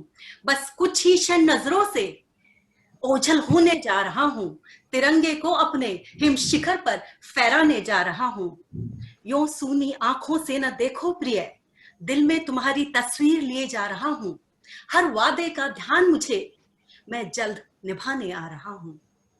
घर को अपने संभाले रखना संगिनी, तुम्हारे भरोसे जा रहा हूं। बस कुछ ही क्षण नजरों से ओझल होने जा रहा हूं, तिरंगे को अपने हिम शिखर पर फहराने जा रहा हूं। तेरा प्यारा खिलौना गुड़िया सिरहाने रख जा रहा हूं। इसके साथ मन लगाना दो घड़ी, मैं बहुत जल्द वापस आ रहा हूं। बस कुछ ही क्षण नजरों से ओझल होने जा रहा हूं, तिरंगे को अपने हिम शिखर पर फहराने जा रहा हूं। चिंता की ये रेखाएं पिताजी स्वाभाविक हैं, जान रहा हूं। चिंता की ये रेखाएं पिताजी स्वाभाविक हैं, जान रहा हूं। सुना दो वो वीर रस की कविताएं, सुना दो वो वीर रस की कविताएं, मैं जंग को जा रहा हूं। बस कुछ ही क्षण नजरों से ओझल होने जा रहा हूं। बस कुछ ही क्षण नजरों से ओझल होने जा रहा हूं, तिरंगे को अपने हिम शिखर पर फहराने जा रहा हूं। तिरंगे को अपने हिम शिखर पर फहराने जा रहा हूं। धन्यवाद। वाह वाह वाह। और मैं अपने दर्शकों को एक बार फिर से ये बता दूं कि ये जो सब कविताएं हमारे प्रतियोगी बोल रहे हैं, ये स्वरचित हैं, इन्होंने स्वयं लिखी हैं, तो इसलिए इनका महत्व और बढ़ जाता है। अब मैं बुला रही हूं, अब मैं जजेस से रिक्वेस्ट करूंगी कि वो सबके अपने अपने मार्क्स दिखाएं। सोनम दीदी आप नोट करें। अर्चना भारती, आपने तो सच में दिल जीत लिया। राष्ट्रीय भावनाओं से ओतप्रोत अपनी कविता, और वो भी सिपाही की। क्या ऐसा ही मौका आया है कि हम शत शत उनको नमन करें और डॉक्टर्स और सिपाहियों को हमेशा इस आपातकाल में याद करें। तो आपने उनकी याद दिला दी, बहुत अच्छा लगा। आप प्रशंसा की पात्र हैं। Thank you ma'am. रकाम सर, आप अपने बाकी जजेस से मैं रिक्वेस्ट करूंगी, निवेदन करती हूँ, अपने नंबर दिखाएं। सर आपके नंबर्स मार्क्स दिख नहीं रहे, आप बोल दीजिए सत्यकांत सर। आप भेज दीजिए। 8 हैं, 8 7। दीशांत सहरावत, आप अपने नंबर प्लीज दिखाइए। Thank you. अर्चना, बहुत अच्छा बोला आपने, और आपने दो चीजें बखूबी जोड़ी। एक तो जो शायद हमारे विद्यालय से बहुत नाता है, आर्म्ड फोर्सेस का, जिसमें हमारे अनुज अग्रज जितने रणभूमि में गए हैं, जो भारतीय सेना के लिए आज भी कार्यरत हैं, कुछ हैं जो सबसे बड़ा बलिदान दे चुके हैं देश के लिए। आपने उसको और परिवार के अलग सदस्यों से जो एक सिपाही की अपेक्षा है ऐसे कठिन क्षणों में, जब वो जा रहा है देश की सेवा के लिए, आपने दोनों जज्बों को बहुत अच्छे तरीके से जोड़ा और बखूबी बोला। तो बहुत बहुत अच्छा। मार्क्स आप दिखाइए। 9। ओके, तो आगे बढ़ते हैं। अब आ रही हैं सूर्य सदन से अर्चना गुलिया। अर्चना गुलिया एक फैशन डिजाइनर हैं, निफ्ट से पढ़ी हैं, एक बिजनेस वुमन, कथक नृत्यांगना और एक लेखिका हैं। तो स्वागत कीजिए अर्चना का।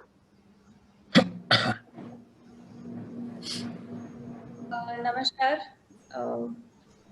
बहुत ही ओवरवेलमिंग मोमेंट है, तो I just take one moment. Thank you everybody. Thank you Association. Thank you, Sonam Didi. Thank you to all teachers. मैं actually थोड़ी सी nervous हूँ, तो I'm just using this time to settle it.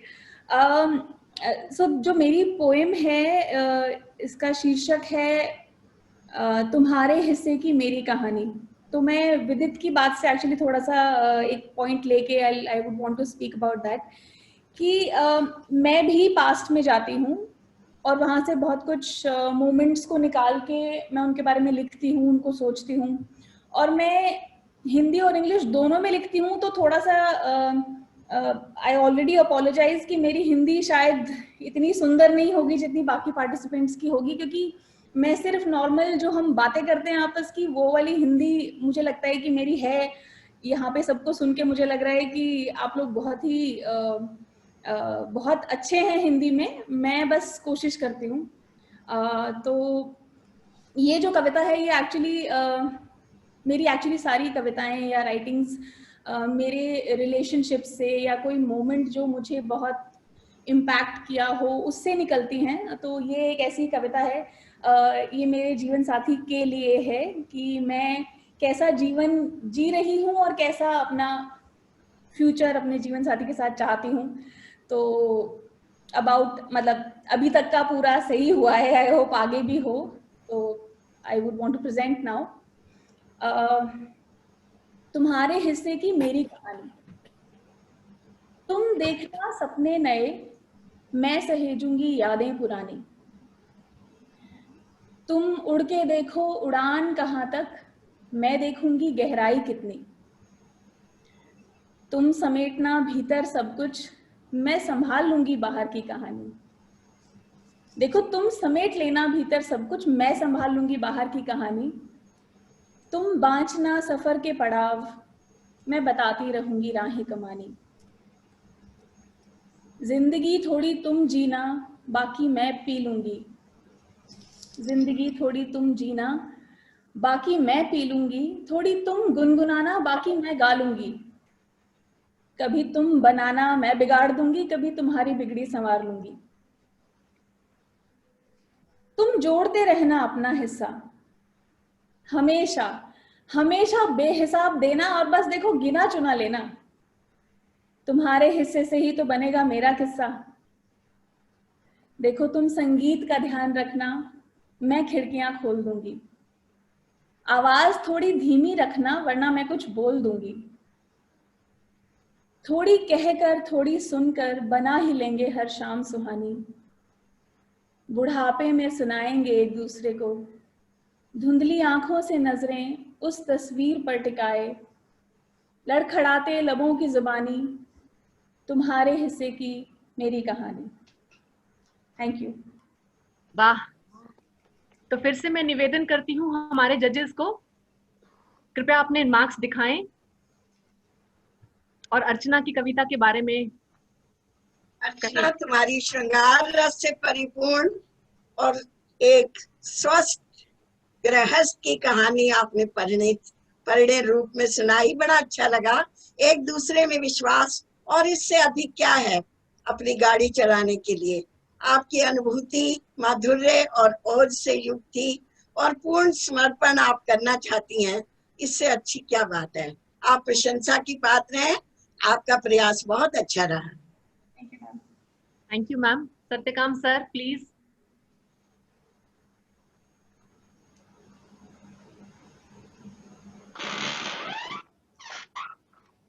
Satyakam sir please अपने marks दिखाइए आप. 8 है I think Preeti. 8. Okay thank you sir. ठीक है. दीक्षांत.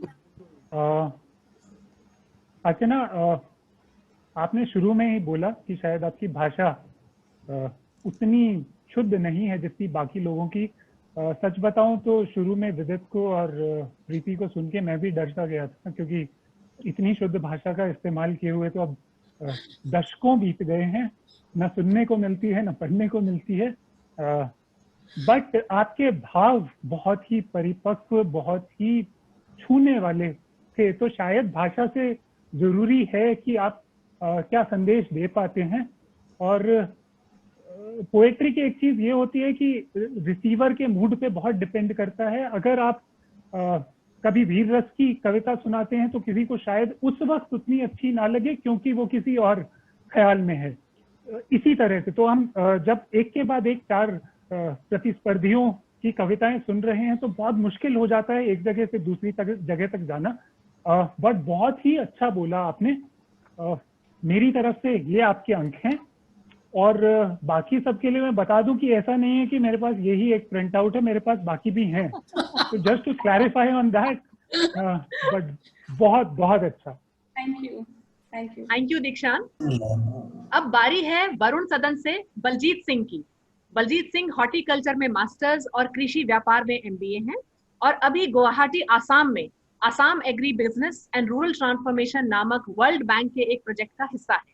तो बलजीत आइए और वरुण सदन का परिचय दीजिए। धन्यवाद प्रीति जी। मेरी कविता का शीर्षक है राई। दिल्ली से 20 मील पर है एक नगरी बसाई, वो है पावन भूमि MNSS राई। उसकी रौनक मौज और मस्ती मुझको खूब थी भाई, खुशियां आशीष गौर गरिमा इसने हम पर बरसाई। वो है राई, वो है राई, वो है राई।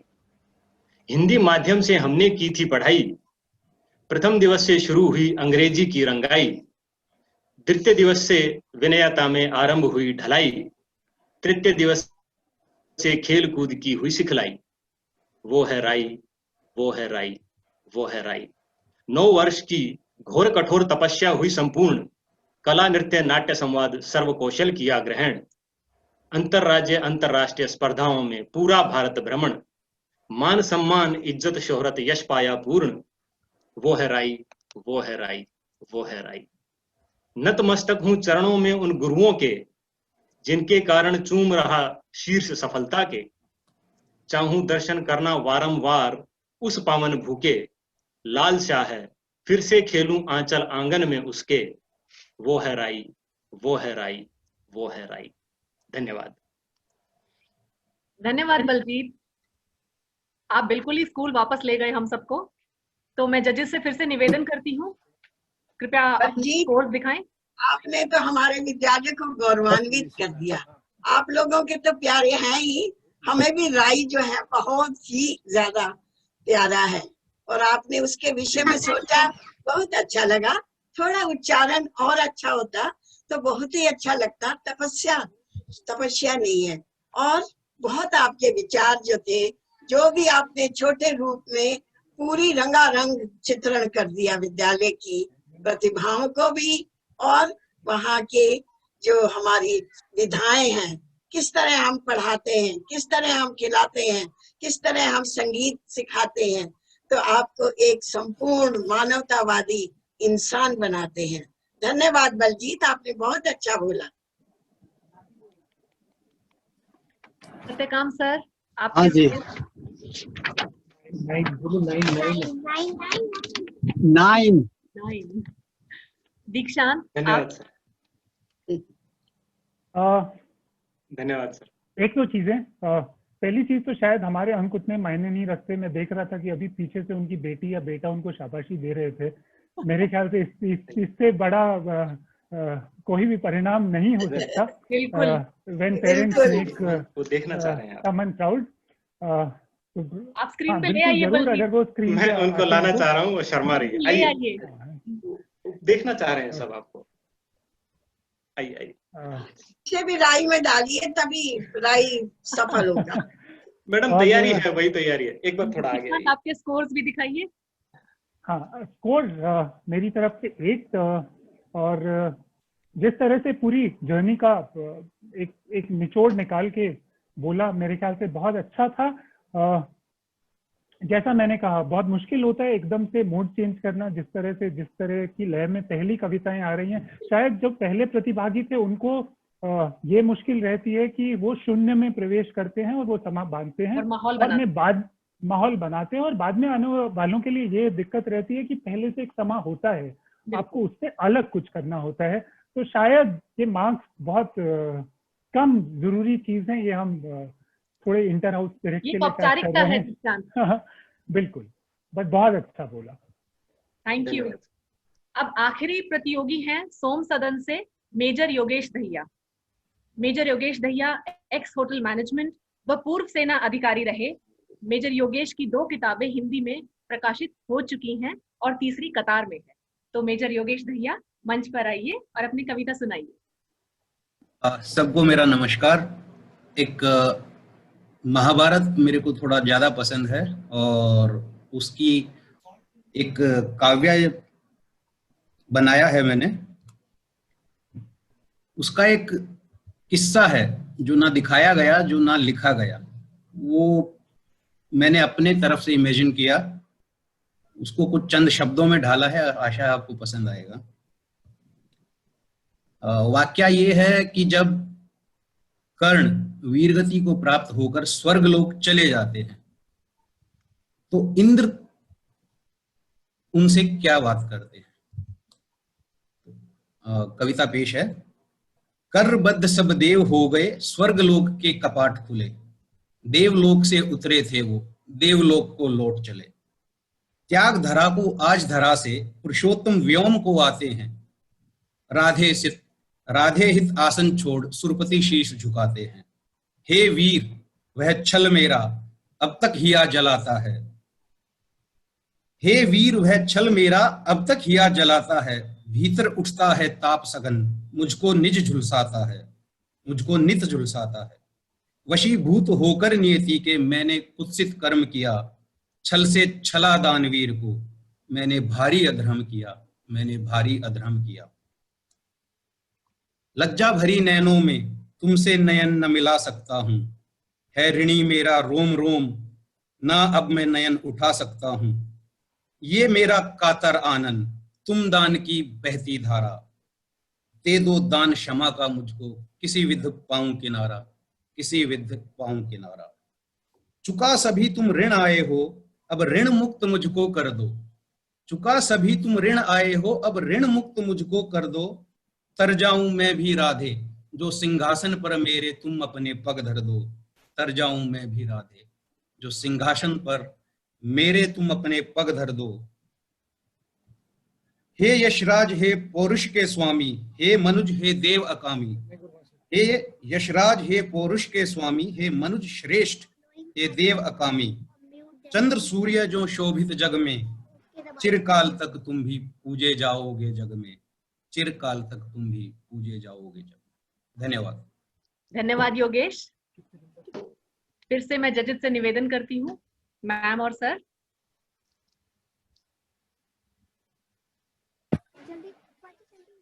योगेश, आपने तो कमाल कर दिया। ओजपूर्ण कविता रामधारी सिंह दिनकर की याद आ गई। सचमुच आपने बहुत ही वीर रस की कविता बोली और अपने पुराने इतिहास को भी याद किया। उन पात्रों को सच में शत शत नमन है जो अब भी हमारे लिए एक आदर्श बने हुए हैं और हम उसको पढ़कर अपने जीवन को, भावी जीवन को उज्जवल बनाते हैं। शत शत धन्यवाद, भूरी भूरी प्रशंसा मैं करती हूँ।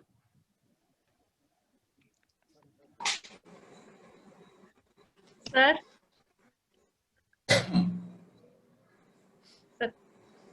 सर आप अपने स्कोर्स दिखाइए।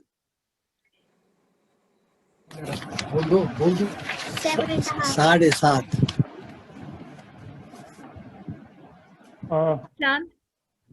हाँ योगेश, पहले तो आपके नाम से पहले जो मेजर योगेश आता है तो शायद पहले से ही समझ जाना चाहिए था हमें कि किस तरह की आप कविता बोलने वाले हैं। वो युद्ध की होगी।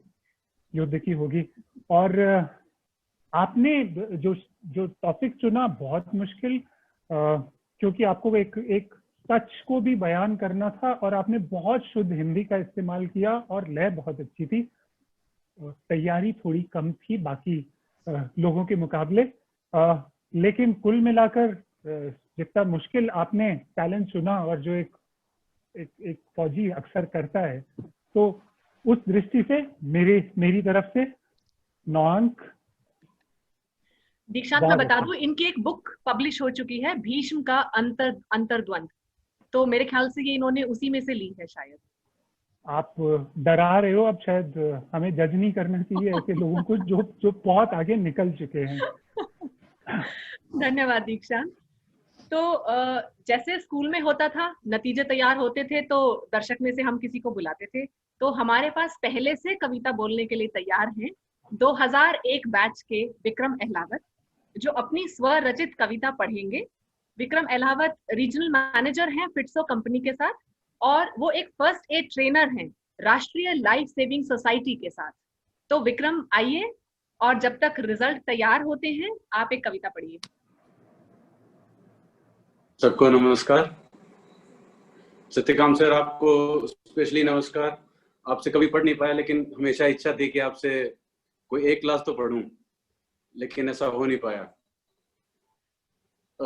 मैं भी अपनी कविताएं ऐसे ही, जैसे अर्चना दीदी ने मुझे बताया था कि सबको ही बता रही थी कि वो अपनी जिंदगी के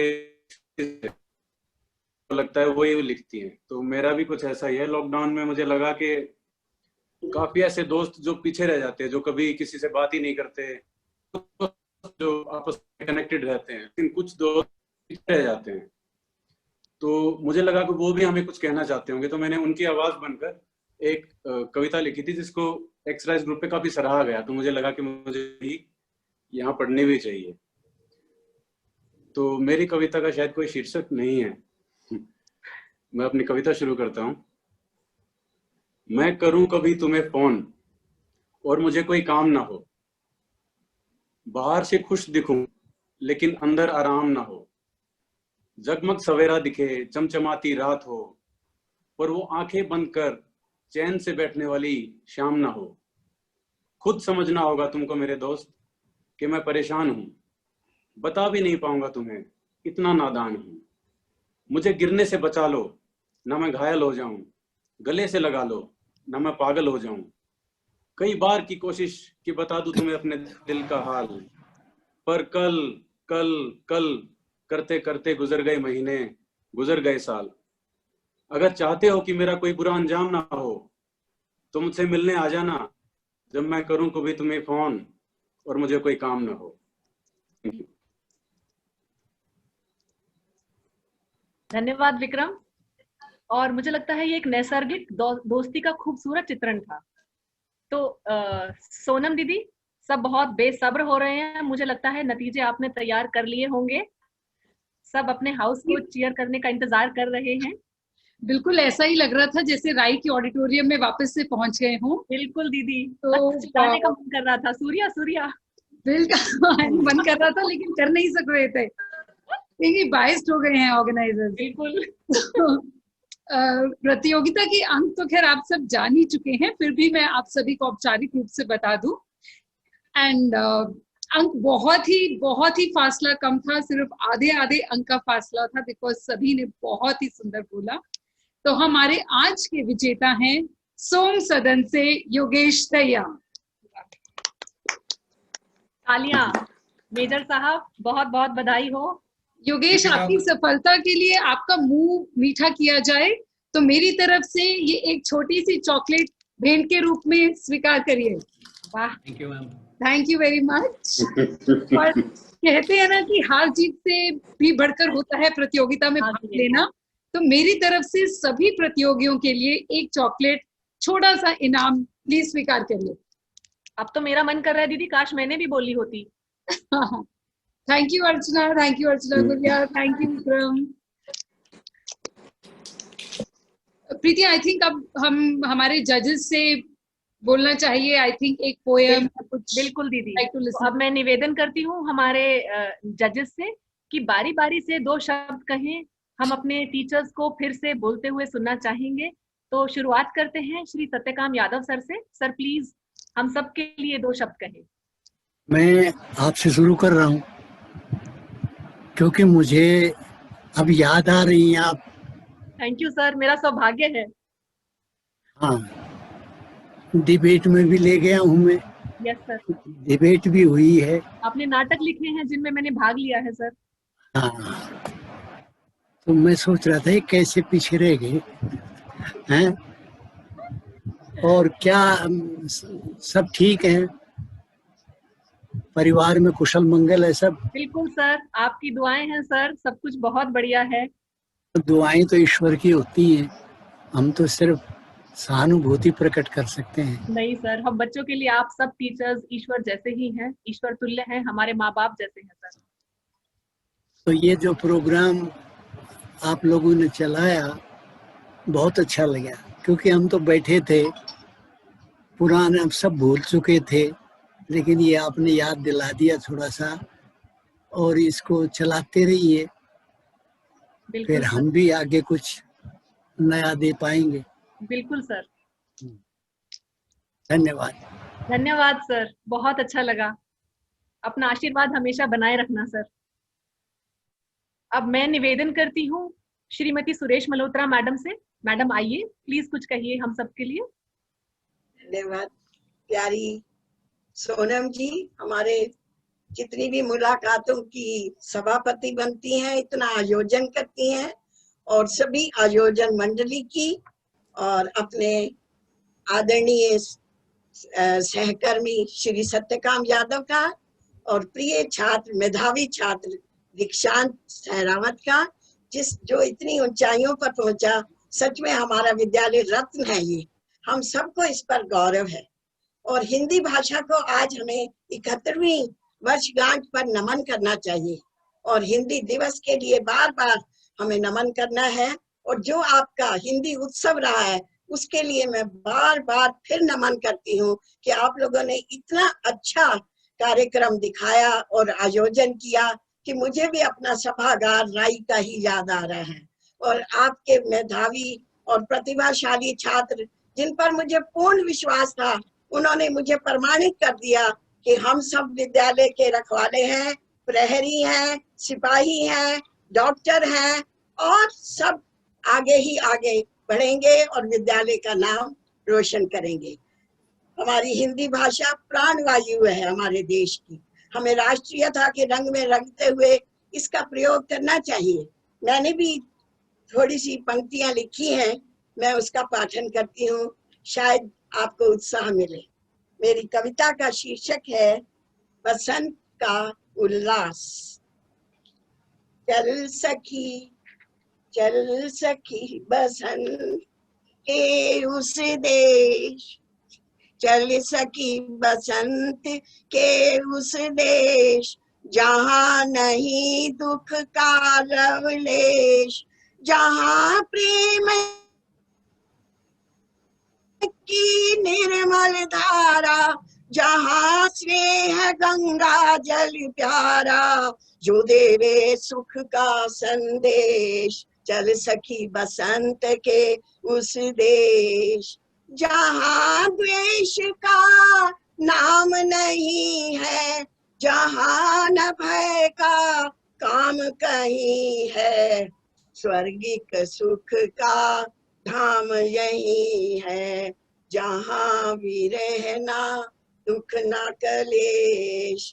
चल सखी बसंत के उस देश, जहाँ मनुष्यता शीश उठाए, गौरव के मधु गीत सुनाए, जनहित में जो सदा समाए, भेद भाव है जहाँ न शेष। चल सखी बसंत के उस देश, चल सखी बसंत के उस देश। हमारा बसंत हिंदी का उन्नयन है, हम सबको इसका विस्तार करना चाहिए और इसकी पुकार करना चाहिए। यही हमारे देश की बिंदी है, हमारे देश की भाल की बिंदी है। नमस्कार, धन्यवाद। आज का कार्यक्रम बहुत ही सफल रहा। धन्यवाद मैम।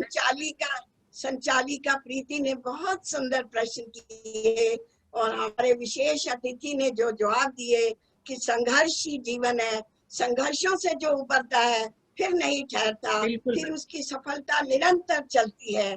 तो विदित भी हमारे देश के एक महान लेखक बनेंगे। और दीक्षांत जी ने तो निर्णायक मंडली में प्रवेश करके हमें सच में बहुत ही गौरवान्वित कर दिया। इतना योग्य छात्र, इसके लिए मेरी यही भविष्यवाणी थी कि ये बच्चा कुछ बनेगा। और धन्यवाद मैम, बच्चे ने आपका बहुत बहुत धन्यवाद। धन्यवाद आप सबको, आपने हमें मौका दिया कि हम निर्णायक बने, तो मुझे पुराना वक्त बहुत याद आ रहा है। धन्यवाद। धन्यवाद मैम। दीक्षांत, आपसे मेरा निवेदन है कि आप प्लीज एक बार फिर से आएं और 2 शब्द कहें फिर से सभी के लिए।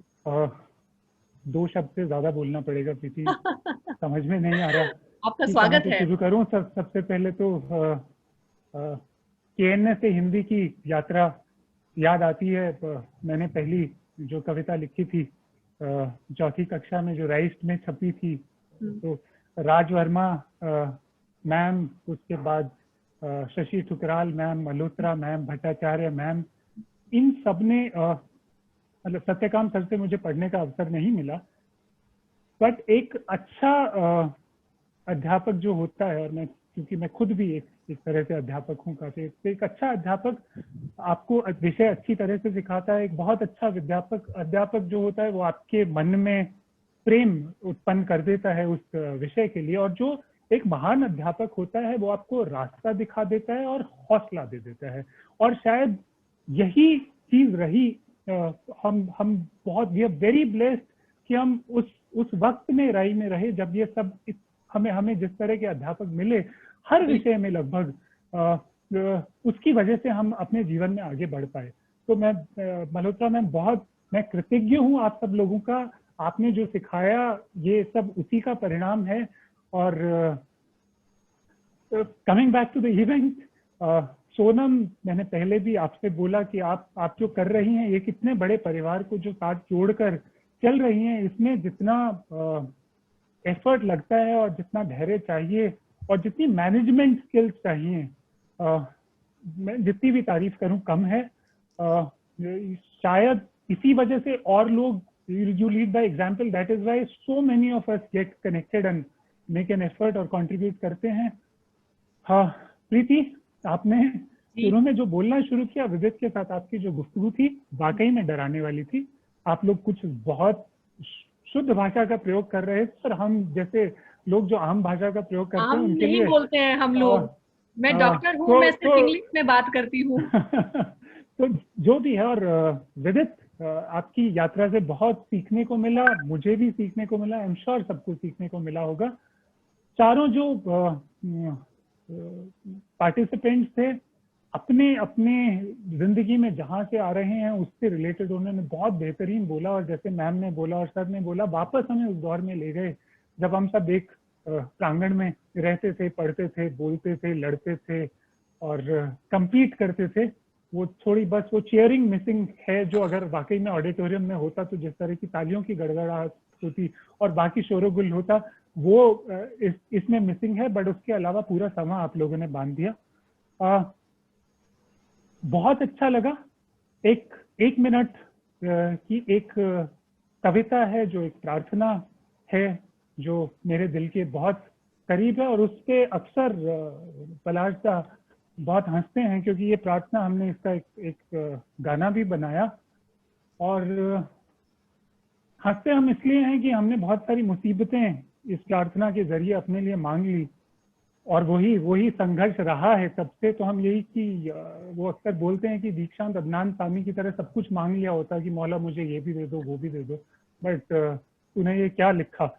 तो ये प्रार्थना है, भले ही राह ना मुझको कभी आसान तू देना, भले ही राह ना मुझको कभी आसान तू देना, कभी ना डगमगाए जो मुझे ईमान तू देना, कभी जो राह में ठोकर लगे तो हार ना समझूं, कभी जो राह में ठोकर लगे तो हार ना समझूं, मिले ना मंजिलें कोशिश कभी बेकार ना समझूं, कभी ना टूटे जो वो हौसला चट्टान तू देना, भले ही राह ना मुझको कभी आसान तू देना, कभी ना दूसरे का दिल दुखाकर मैं खुशी पाऊं, कभी ना दूसरे का दिल दुखाकर मैं खुशी पाऊं, जो काम आए जरा सी औरों के वो जिंदगी पाऊं, सही क्या और गलत क्या ये मुझे पहचान तू देना, भले ही राह ना मुझको कभी आसान तू देना, न देना इतना कम कि मैं कहीं पर हाथ फैलाऊं, न देना इतना कम कि मैं कहीं पर हाथ फैलाऊं, न देना इतना ज्यादा कि मैं तुझको भूल ही जाऊं, खुदा मेरी जरूरत का मुझे सामान तू देना, भले ही राह ना मुझको कभी आसान तू देना। धन्यवाद। बहुत सुंदर, बहुत खूब, बहुत खूब। धन्यवाद दीक्षांत। Thank you sir and ma'am. Preeti, I आपका बहुत think बहुत धन्यवाद। we've got our audiences now who would want to come. So may I request, there's some of you who've raised your hands, so I'll just send you a request and you could start your video and you could speak. So Neelu, you are there?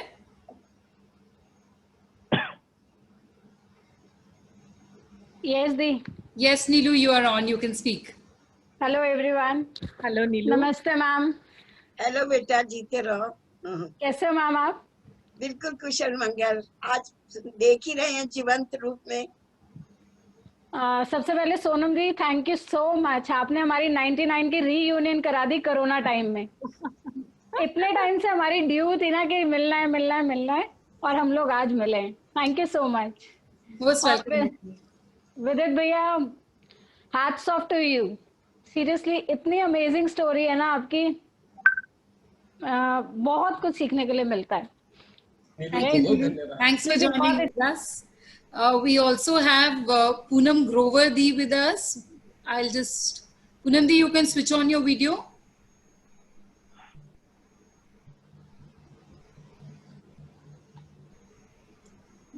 Yes, Poonam Di, आप mute पे हैं, unmute करके you can speak.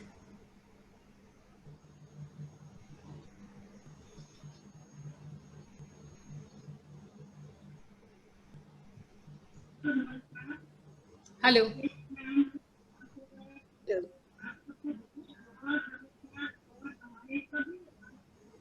Sir Preeti, आपकी आवाज नहीं आ रही है। एक बार अगर आप लॉग आउट करके लॉग इन करेंगे, maybe will be able to hear you. Okay, before I call, I think one note of thanks to a lot of people. So Hindi Divas week pe, there were a lot of contributions from all of you, and you made a huge success of it. I'm sorry, English में बोल रही हूँ, थोड़ी सी छूट दे दीजिए please.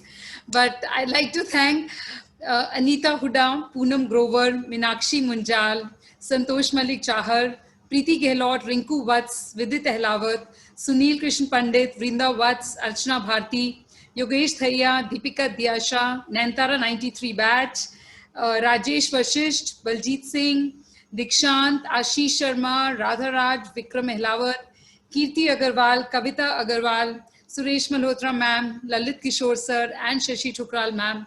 आप सब ने फेसबुक पे कंट्रीब्यूट किया, अपनी रचित आर्टिकल्स लिखे, and I think it was really nice to read all of them. दो नाम रह गए सोनम दीदी। हाँ जी, बोलिए। शेखर शर्मा एंड प्रवीण ग्रेवाल, इन्होंने भी 4-4 लाइनें लिखकर भेजी थी। Thank you very much. And I think we have Hardeep Dhaiya bhaiya, you are there. He wanted to say something too, so I've sent you a request to switch on your video.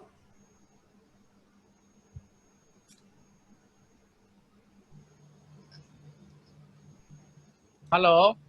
Yes, भैया, we can hear you. If you can switch on your video, मैंने आपको request भेजा है video on करने का। Yes, we can see you. हाँ जी भैया, आपके बारे में पिछले एपिसोड पे बहुत बात हो रही थी, आपकी हिंदी की डिटर्मिनेशन को लेके। तो ओवर टू यू भैया, we can hear you. अच्छा, मैं अपने शिक्षकों का बहुत दिल से शुक्रिया हूँ कि उन्होंने मुझे इतने समय तक याद रखा, और मैंने जो हिंदी में एक भाषण दिया था अपनी हिंदी राष्ट्र भाषा पे, जिसको मैंने अभी सबके साथ जो है ना साझा भी किया है व्हाट्सएप पर। वो हुआ यूं सोनम, वो हुआ यूं कि जब जेके काटे प्रिंसिपल सर ने ज्वाइन किया स्कूल में, तो उन्होंने देखा कि सब बच्चे जो है हिंदी में, और हिंदी तो क्या सच बताऊं सोनम, हाँ हरियाणवी में बोलते थे। हिंदी उर्फ हरियाणवी कह लो आप, ये सब हिंदी में बोलते हैं, और अंग्रेजी में अगर ये नहीं बोलेंगे तो इनका क्या भविष्य होगा। हमारे भविष्य को ध्यान में रख के उन्होंने एक नियम बनाया कि जो पहली बार हिंदी में बोलता हुआ पकड़ा गया उसको 50 पैसे फाइन होगा, जो दोबारा पकड़ा गया वो फाइन 1 रुपया हो जाएगा, और इस तरह से फिर 1.5 रुपया, फिर 2 रुपये, तो हम सब डर गए। हमने हिसाब लगाया कि महीने के अंत तक तो हमें 100-200 रुपए देने पड़ जाएंगे, और हमारे जो है हमारे पेरेंट्स जो है वो ये बिल्कुल बर्दाश्त नहीं करेंगे कि 100-150 रुपए का जुर्माना हमें भरना पड़ रहा है क्योंकि हम हिंदी में बोलते हैं। तो कुछ विचारों ने जो है छलांग लगाई। कुछ मेरे प्रेरणा थे, मेरे टीचर सत्यकाम सर और मैडम मल्होत्रा, और मैंने इनकी मदद से, कुछ धर्म युग से, और एक लंबा भाषण, मेरा नंबर था असेंबली में हिंदी में भाषण देने का, तो मैंने उस मौके का फायदा उठाया और कहा कि ये बगावत का झंडा मैं फहराऊंगा स्कूल में, कि ऐसा नियम बनाना हमारे लिए सरासर अन्याय है। तो ये जब भाषण तैयार होते होते 5 मिनट का समय होता था, आज भी मैं कोशिश करूंगा कि मैं समय की सीमा पर ना लांघूं, तो 21 मिनट का भाषण ये तैयार हो गया और मैंने इसको एक एक शब्द कंठस्थ करके रट लिया और भाषण शुरू हो गया। और अपने वेग में मुझे समय का कुछ मुझे ध्यान नहीं, बस मुझे इतना ध्यान है कि जब मैंने अपना भाषण समाप्त किया तो पूरा स्कूल असेंबली, मेरे शिक्षक, मेरे सहपाठी सब खड़े होके ताली बजा रहे। तो मुझे बहुत गर्व महसूस हुआ, बहुत अच्छा लगा। अब अंदाजा लगा सकते हो कि 9वीं क्लास का छात्र जिसकी उम्र उस वक्त मेरी 14 साल रही हो। तो अंत में प्रिंसिपल साहब जब असेंबली में एड्रेस करते हैं, उन्होंने उठ के कहा कि आज तक उन्होंने ऐसा भाषण उन्होंने सुना नहीं, और जो भी मैंने अपने भाषण में कहा है उससे 100% सहमत है, लेकिन रूल वही रहेगा। मुझे असेंबली के बाद मेरे ऑफिस में तो जितना भी मुझे करना गर्व महसूस हुआ था, तो थोड़ी देर में हवा हो गया। मैंने सोचा तेरा बोर्ड स्कूल से बंदा, तूने जो भाषण देना था दे लिया। और मैं उनके ऑफिस में पहुंचा, उन्होंने मुझे गले से लगाया और एक सलाह, जीवन में कुछ बनना है तुम्हें अंग्रेजी भाषा का सहारा लेना पड़ेगा।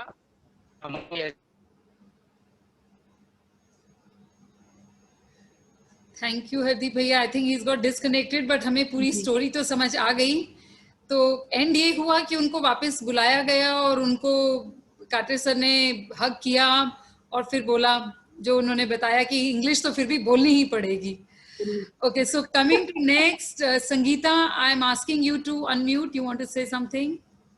Yes, दीदी, यहाँ पे मैं मेलबर्न में हूँ और it's 1:52 AM और इतना अच्छा लगा आज का एपिसोड। बहुत, मतलब सारे एपिसोड बहुत अच्छे होते हैं, but it is so amazing, so mesmerizing कि मैं बता नहीं सकती। आप सब लोगों को, प्रीति को देख के बहुत अच्छा लगा। Thank you. और Vidit, you are always such a great inspiration. I mean, मेरे अंदर इतना ज्यादा एक्साइटमेंट और इतना ज्यादा वो स्टार्ट हो गया कि I need to do something. मतलब मैं कुछ कर रही थी और उसपे मैं बहुत डीली जा रही थी, तो अभी मुझे बहुत इंस्पिरेशन मिली आज का एपिसोड देख के। ये तो एकदम से प्रोग्राम की सफलता दिखाता है संगीता दीदी। Absolutely true. Thank you. Thanks everyone. Thank you, Sangeeta. Thank you. We have Gaurav. I've unmuted you. You wanted to say something? Thank you दीदी। विदित भैया के लिए एक क्वेश्चन है। उससे पहले लेकिन मैं सत्यकाम सर और मल्होत्रा मैम को धन्यवाद देना चाहूंगा। उन्होंने हिंदी का इतना अच्छा हम लोगों में संस्कृति भरी, वो हर जगह पे काम आई। और सिर्फ 1 मिनट का मैं बोलना चाहूंगा मल्होत्रा मैम के लिए। एक बार एक कंपटीशन में मन के हारे हार है, मन के जीते जीत, उसमें मुझे बोलना था और लास्ट में 2 लाइन थी, वो एक सॉन्ग की थी, नदिया चले चले रे धारा, चंदा चले चले रे तारा, तुझे चलना होगा।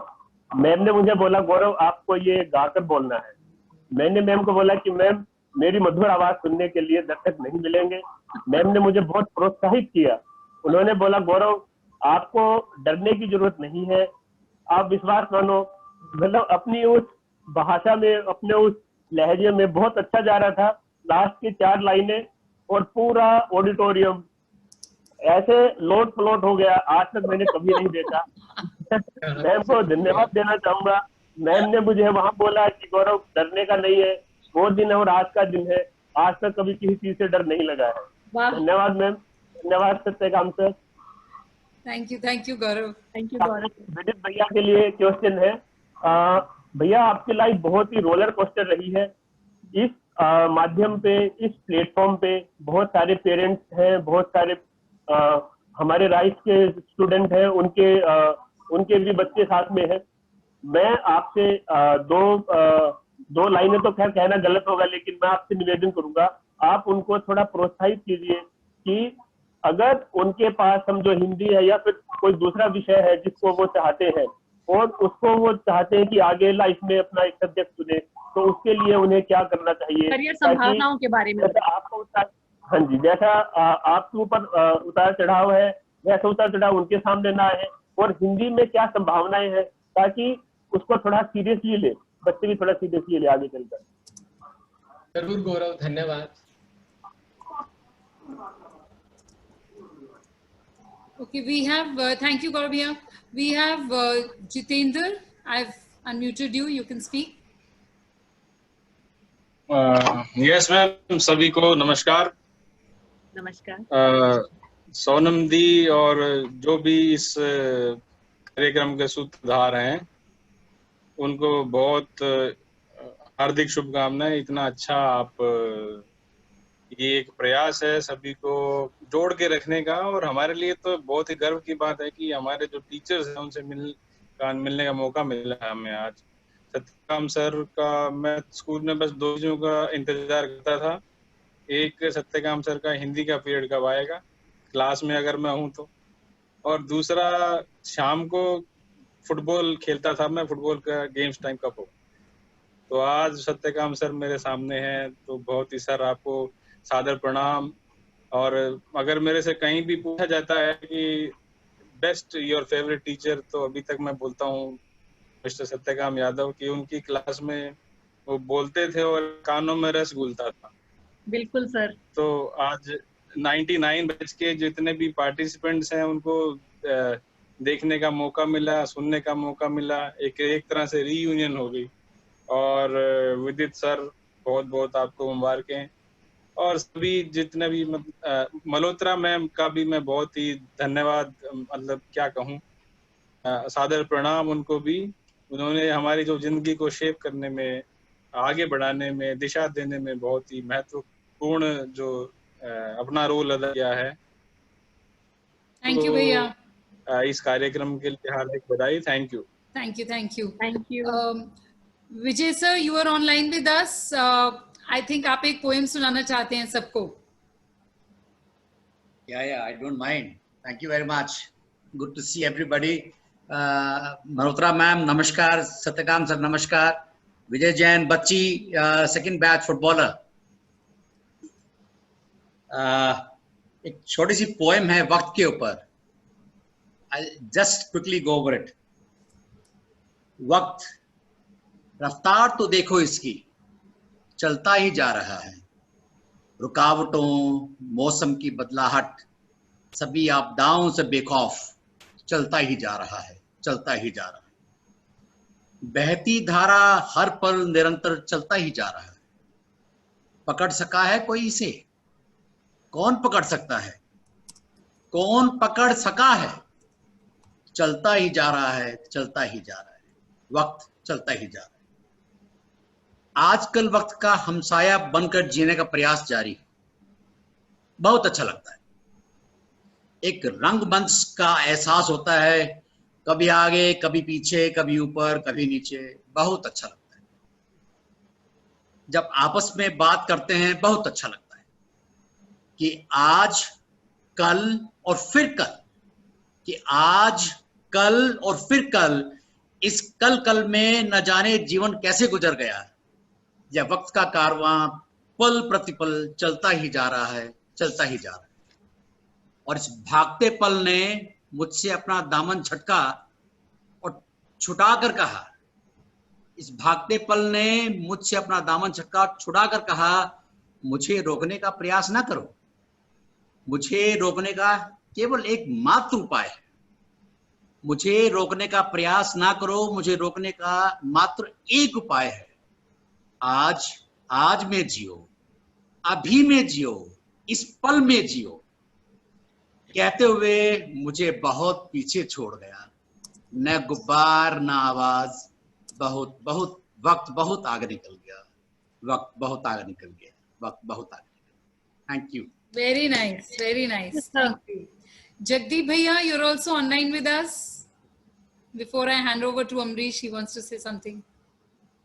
नमस्कार मल्होत्रा मैम, नमस्कार Satyakam Yadav sir, and hi to Sonam, Vijay, all the participants. मैं बस बड़े संक्षेप में बोलूं, एक जो मेरा स्कूल में जो मेरा इंट्रोडक्शन था, क्योंकि बहुत यंग बैचेस के सभी लोग यहाँ बैठे हैं, तो जो हरदीप दैया को आपने सुना, मैं उसी का छोटा भाई हूँ। और मेरी स्कूल में भी वही पहचान होती थी। वो जो 9th क्लास में था, मैं 7th क्लास में होता था। और बड़ा बहुत अच्छा लगा आप सब लोगों को सुनकर। और जो and of course Soma always does the best and they do a great job. Heartiest congratulations to Yogesh. And मैं थोड़ा सा ये बताना चाहूँगी, मैं अभी सेवानिवृत्त सैनिक हूँ। मैं फौज में ब्रिगेडियर की रैंक में रिटायर हुआ था इसी साल मार्च में। और मैडम ने जब बलजीत ने अपनी पोइम सुनाई, तो मैडम ने उसमें एक उच्चारण की बात की। तो विदित तो पता नहीं कहाँ पहुँच गया, दीक्षांत भी पता नहीं कहाँ पहुँच गया, and even Yogesh.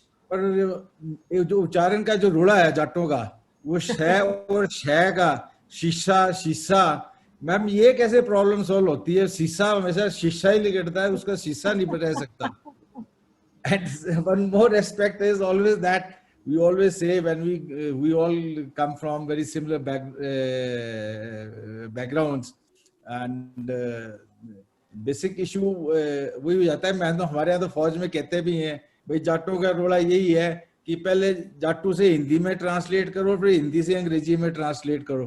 But I don't think so we need to get that stage to English translation, but the kind of Hindi जैसी आप लोगों ने बोली है, तो मेरे को तो ये प्रीति गहलोत और ये इनके सरनेम पे ना थोड़ा शख्सा हो जाता है, शरावत और ये अलावत है। भैया मुझसे पूछिए मुझे हिंदी कितनी सीखनी पड़ी इन सब से। Amazing experience and great hearing you all. Thank you for joining. Kavita, we have Kavita from Surya 1993 that she's already tagged. Very nice. Oh, go Surya. Kavita, I've unmuted you. Kavita poem सुनाइए कोई।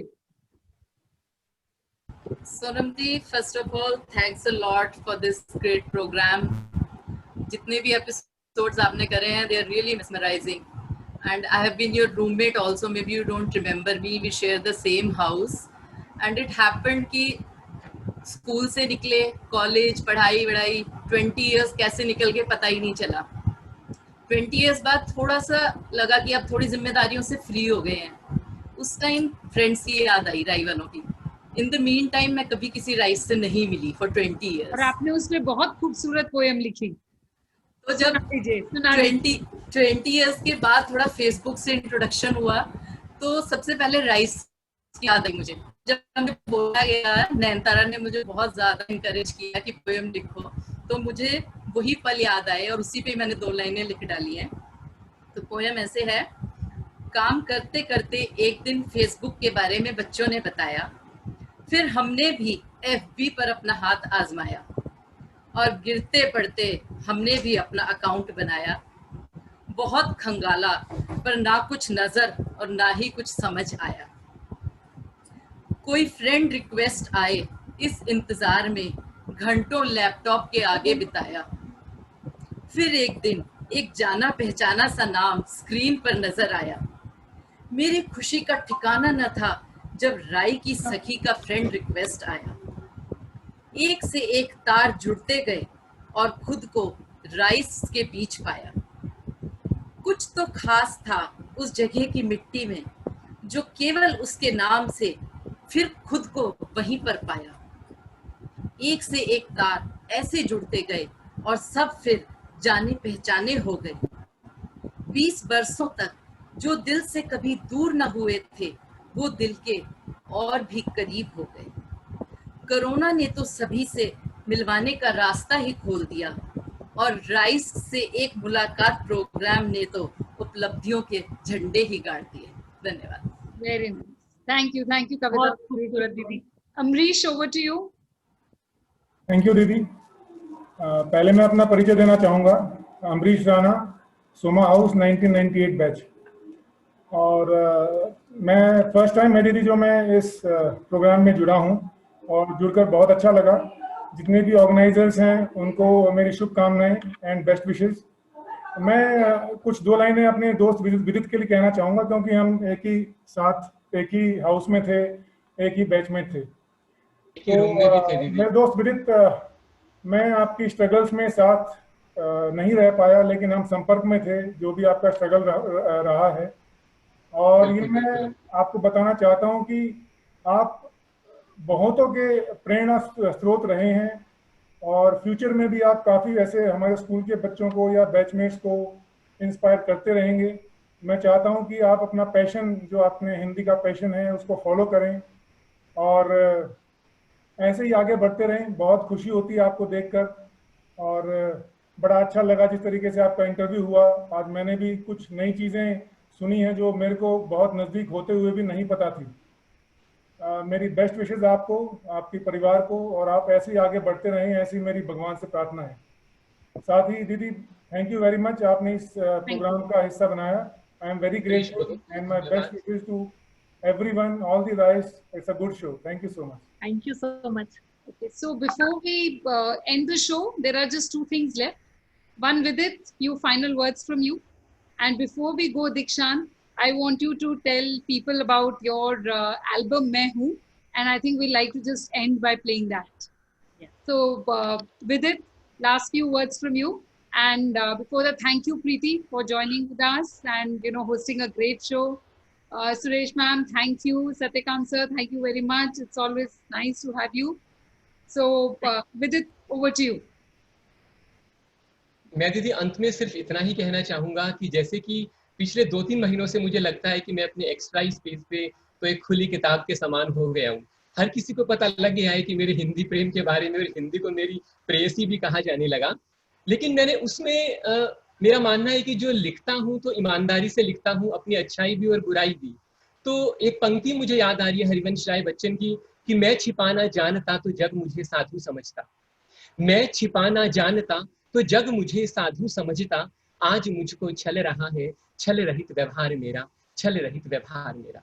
तो यहाँ से अपनी बात शुरू करता हूँ कि लाइफ में मुझे लगता है कि जो भी करना है, जो भी हमारा पैशन है, जो भी हम चाहते हैं, तो उसके लिए हमें प्रतिबद्ध रहना होगा, उसके लिए हमें अड़ना होगा। जैसे कबीर कहते हैं ना कि अगर क्रांति करनी है, अगर शीश उतारना है, तो सबसे पहले शीश अपने घर का उतारना होगा, अपने घर पर उतारना होगा। सबसे पहले क्रांति अपने घर से शुरू करनी होगी। आप सिर्फ बाहर वालों को क्रांति का संदेश नहीं दे सकते जब तक कि आप खुद अपने घर पे अगर आप विरोध के स्वर बुलंद नहीं कर सकते, अगर कोई आपके अगेंस्ट है तो। उसके बाद दीदी है कि जो भी करो, जो भी दर्शक सुन रहे हैं मुझे, कि जो भी कार्य करो वो पूरी तन्मयता के साथ करो। अगर आपने कुछ ठान लिया तो आपको सफलता अवश्य मिलेगी। इसके लिए एक छोटा सा उदाहरण दूंगा कि जब श्री कृष्ण ने बचपन में माखन चुराया तो पूरी तन्मयता के साथ, जब थोड़े बड़े होने पर नृत्य किया तो पूरी तन्मयता के साथ, फिर वही बांसुरी का, वही माखन का खवैया कृष्ण और वही बांसुरी का बजैया कृष्ण जब कुरुक्षेत्र के रण क्षेत्र में उतरा तो उसने उतनी ही तन्मयता के साथ 18 अध्याय का गीता का सार भी लिख डाला। तो मेरा मानना है कि हम कोई भी कार्य करें, छोटा या बड़ा, उसे पूरे मन से करें, पूरी ईमानदारी से करें, पूरी तन्मयता से करेंगे तो हमें उसमें सफलता जरूर मिलेगी। अब मैं ज्यादा समय ना लेते हुए बस यही अपनी बात को विराम देता हूँ। धन्यवाद।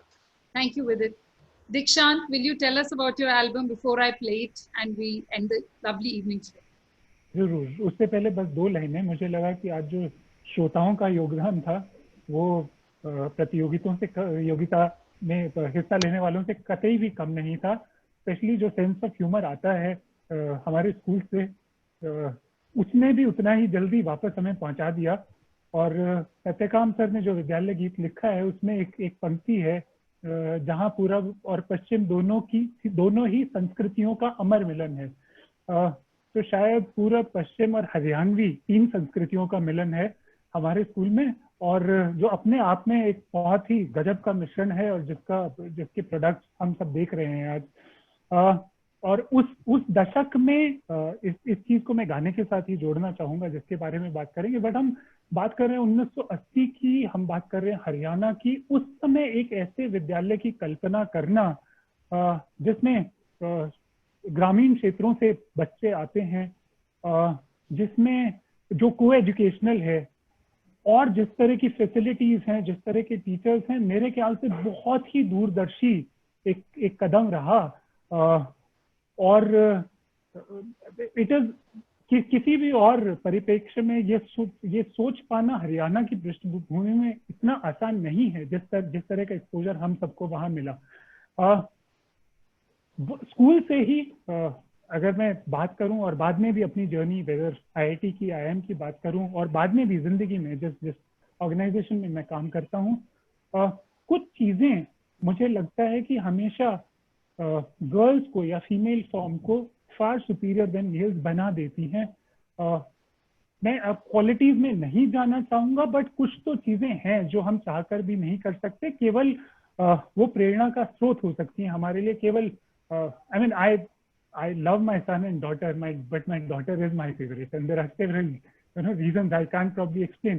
शायद ये क्योंकि कुछ चीजें होती हैं इतनी खूबसूरत, इतनी मासूम और इतनी वो कमजोर नहीं होती हैं, उसमें भी एक बहुत दृढ़ता होती है और बहुत साहस और शक्ति छुपा होता है उस नरमी के भीतर, जो आपको कठिन समय पे तो खासकर नजर आता है। तो ये गीत हमने किया था, एक प्लान इंडिया करके एक NGO है जो कि गर्ल चाइल्ड के लिए काम करती है। तो हमने कोशिश ये की कि जन्म से आगे करियर तक एक जर्नी, जो यात्रा एक कामयाब लड़की की रहती है, उसको कैप्चर करें। बहुत दिल के करीब है। I think we can play it. Thank you.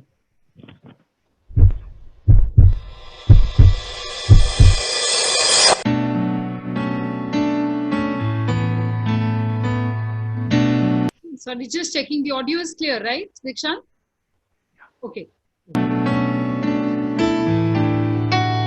तू है कोई परी, छोटी सी है तू प्यारी बड़ी, तेरी जादूगरी, तुझसे शुरू सारी जिंदगी, तुझ में है हिम्मत के झूले उड़ के तू वो आसमां, तुझसे है रंगों भरी सारी दुनिया।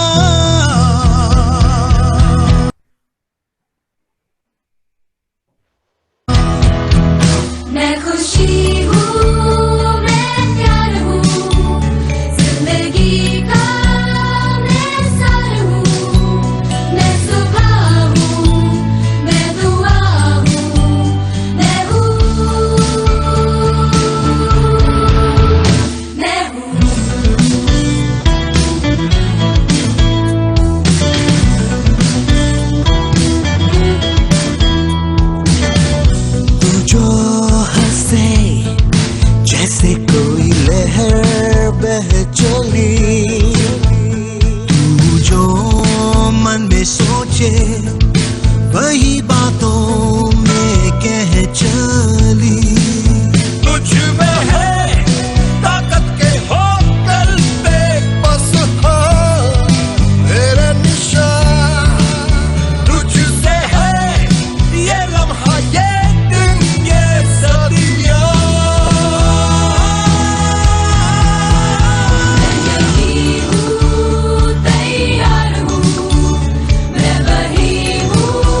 Thank you. On that note, thank you everyone.